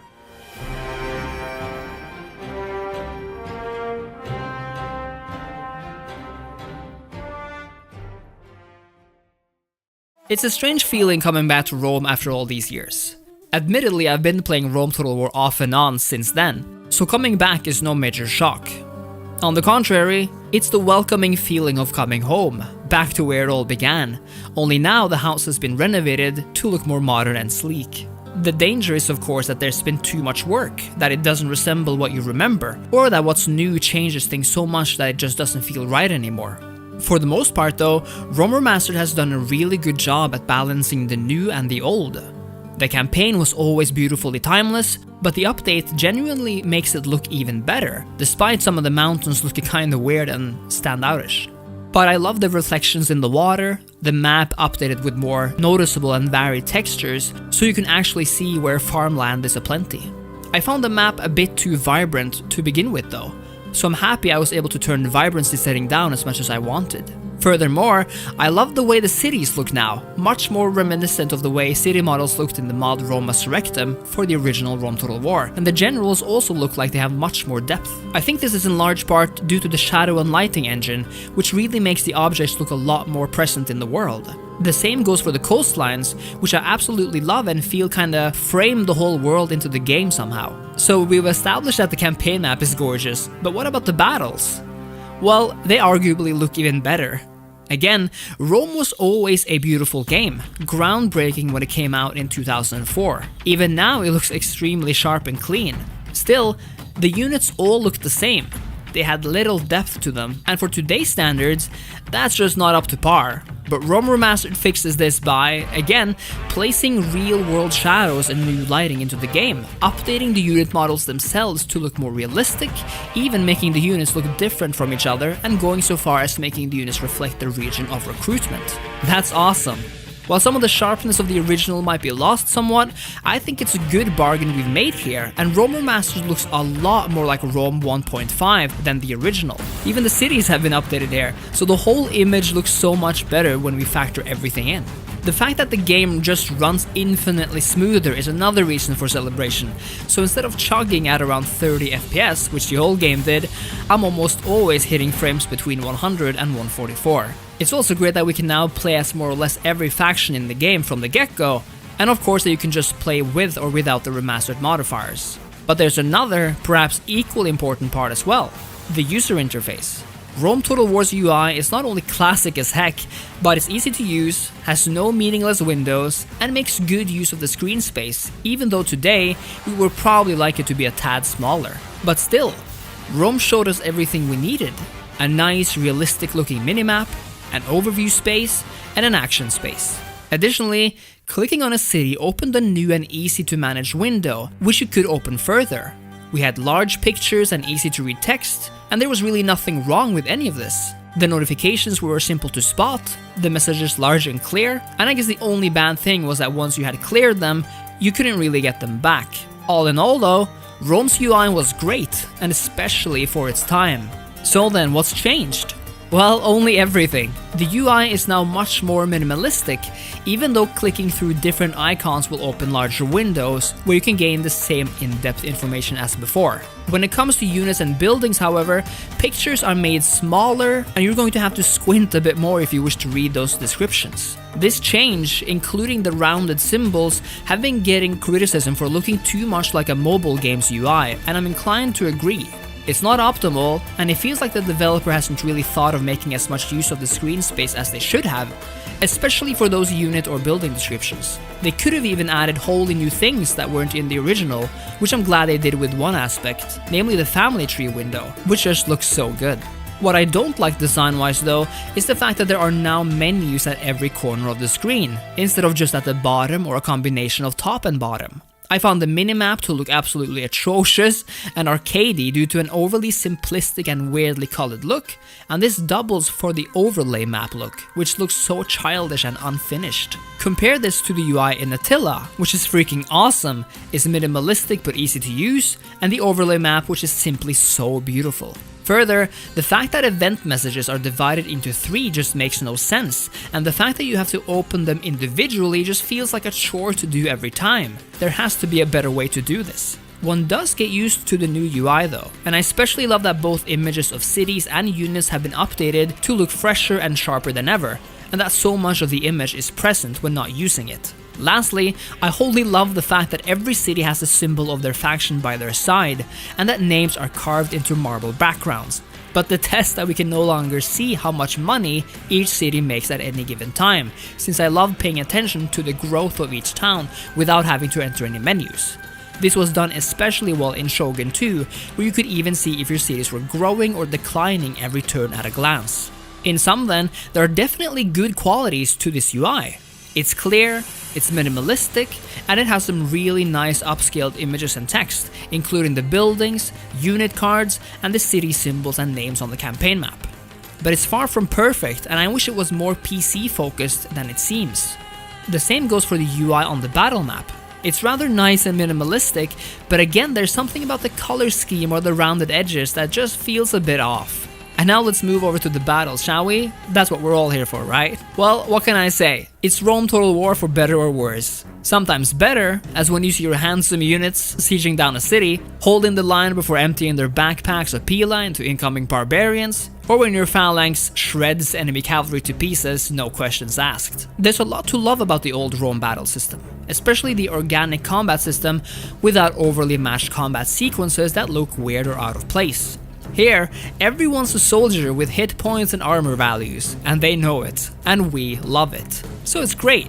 So what's bad about these battles? Well, sadly, the AI is absolute most of the time. It can't recognize a defensive position if it meant in its face, and when they're defending, they will rarely move forward to attack you, even if you have a range superiority and will cut them down from afar. This makes playing on very hard the only choice, as you will most likely win virtually every battle you play unless you meet significantly more powerful enemy units. What's perhaps worse is your own unit pathfinding. I specifically do not play extreme unit size because I know it can cause problems, but even on Ultra, units will not know what the hell to do with themselves in city streets, either taking forever to get somewhere, get information, or just, I don't know what the crap this is. It's honestly quite a shock sometimes going back to Rome and experiencing this level of incompetency from the AI, and it's even more shocking that more hasn't been done to fix it in this remaster. More work clearly needs to be done here, either by developers or by the blessed modders of the Total War community. There are definitely shortcomings to Rome Remastered. Whether we're talking about a partially unoptimized for PC UI or a relatively broken battlefield AI and pathfinding, it's clear that more could have been done to make this game more challenging and more satisfying. But those aspects are relatively minor compared to the overall impression, which is that Rome Total War has been revived for a new generation. It's so much more beautiful, so much more modern looking, while to a degree retaining the look of the original, and I love that the old mechanics are still in the game, such as each city being able to construct whatever you want them to with no restrictions, that you can have as many armies as you'd like on the campaign map, and that you actually need siege weapons to invade a walled settlement. How the hell is this still not a thing? CA, make it happen! Go back! And of course the view city on battle map in peacetime ability. CA, make it so again. It's so immersive. You can do it. We believe in you. We even have an actual Chad population number which increases and decreases based on your actions, instead of the virgin growth per turn bar found in many of the later games. What still sucks is that cities will simply oust you if they've revolted for a few turns, but you know what? Sometimes we gotta live the hardcore life. But this is something they could have considered changing to the more progressive revolt system, I think. What's more is that both expansions have received the remastered treatment, so we can finally once more return to late antiquity with the Western and Eastern Roman Empire fighting for their lives, or the Alexander campaign, which admittedly offers the most f***ed up map in any Total War campaign to date. I mean, what is this shit? What even is Greece? And where's old Tzatziki gone? What's really awesome though is that Rome Remastered has Steam Workshop integration. So you see this mod? This one right here? The one that will hopefully allow us to truly relive the glory days of Total War? Yeah, you can just click subscribe and the mod will be downloaded and installed directly to your game. It's that simple, it's that great, and more mods will most likely come out every day or week, so be sure to check out the Steam Workshop for the latest in the Rome Remastered modding scene. In short, Rome Remastered is great, but there is one thing we need. One small thing which would change everything. Say it with me now, CA. Online multiplayer campaigns. Okay, perhaps two things. Online multiplayer campaigns and local hot seat campaigns. Bring them back, CA. You tormentors of faith. We know you can do it. Fortune favors the bold, so go be that. Go be bold. What have you done? It's been a weird year for Total War Saga Troy. It originally released as a time exclusive on the Epic Games Store, to the dismay of fans used to using the much better Steam Store, where you have native mod integration and discussion forums. But hey, here we are, I guess, a year later, and to the joy of what I hope amounts to thousands, Troy is now on Steam. And I say hope because Troy was a rather daring new game for CA when it first came out. Troy takes place during the legendary Trojan Wars, having the Danaans in Greece face off against the Trojans in Ionia. It was supposed to be this historical Total War, but one where the myths of the Iliad came to life by offering something in between the mythological and the realistic. It worked so-so, but not really pleasing neither the historical Puritans nor the hardcore fantasy crowd. On launch, I loved it for its creative new ideas, its amazing campaign mechanics, absolutely beautiful visuals and marvelous UI, even though I found the battles to be somewhat lacking. But that's not all we're getting this time around, as CA has decided to rather massively expand Troy's campaign options. So let's get to it, shall we? This is a review of the complete version of a Total War Saga Troy, where I will quickly and to the point explain and analyze the various options Troy now offers, and tell you which ones you might prefer and why. And I think we'll all have more fun if we start right away, with the coolest thing Troy now offers. A real campaign choice, allowing you to pick exactly the type of campaign you want. Essentially, Troy has now been split in three. The original campaign with the truth behind the myth approach, a sort of middle ground between history and fantasy. The historical campaign where the myth is all but completely gone, and where the heroes of the wars are no longer superheroes with magical powers or supernatural creatures running around. And the mythos campaign, which goes all in on the mythological, including things like a revamped campaign map with ancient statues and buildings, mythical monsters reminiscent of the ones found in the Warhammer games, which really changed up the campaign, and heroes that are truly gods among men. If one wanted to spice up a game and repackage it as a completely new experience, I think this is the perfect approach, as both of the new campaigns offer something for everyone. It has a little something for everyone, no matter your preference, and that is something quite rare. Let's go through the new stuff then, beginning with the Mythos campaign. First of all, I just want to say that Mythos is a perfect addition to Troy, and the reason for this is that Troy is already a mythological tale of heroes and gods playing with and fighting one another. Mythos then mimics this by making Greece and the Aegean a truly breathtakingly beautiful place. Not only does it look like it always did, a colorful spectacle of gorgeous blue oceans and lush terrain, but on top of this, we now find massive relics of what must be the gods left behind in this magical, ancient mythical world. Whether it's massive beacons, ancient ruins, grand fallen apart statues, or yeah, you see that? Literal hydras? This world has never looked as alive and vibrant as right now.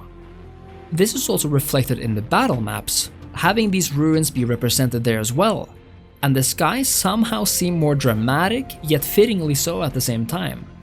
We can now even recruit mythical units, doing away with the old semi-realistic tone and going all in with the supernatural centaurs, actual terrifying flying harpies, or really powerful beasts of war lending you a hand.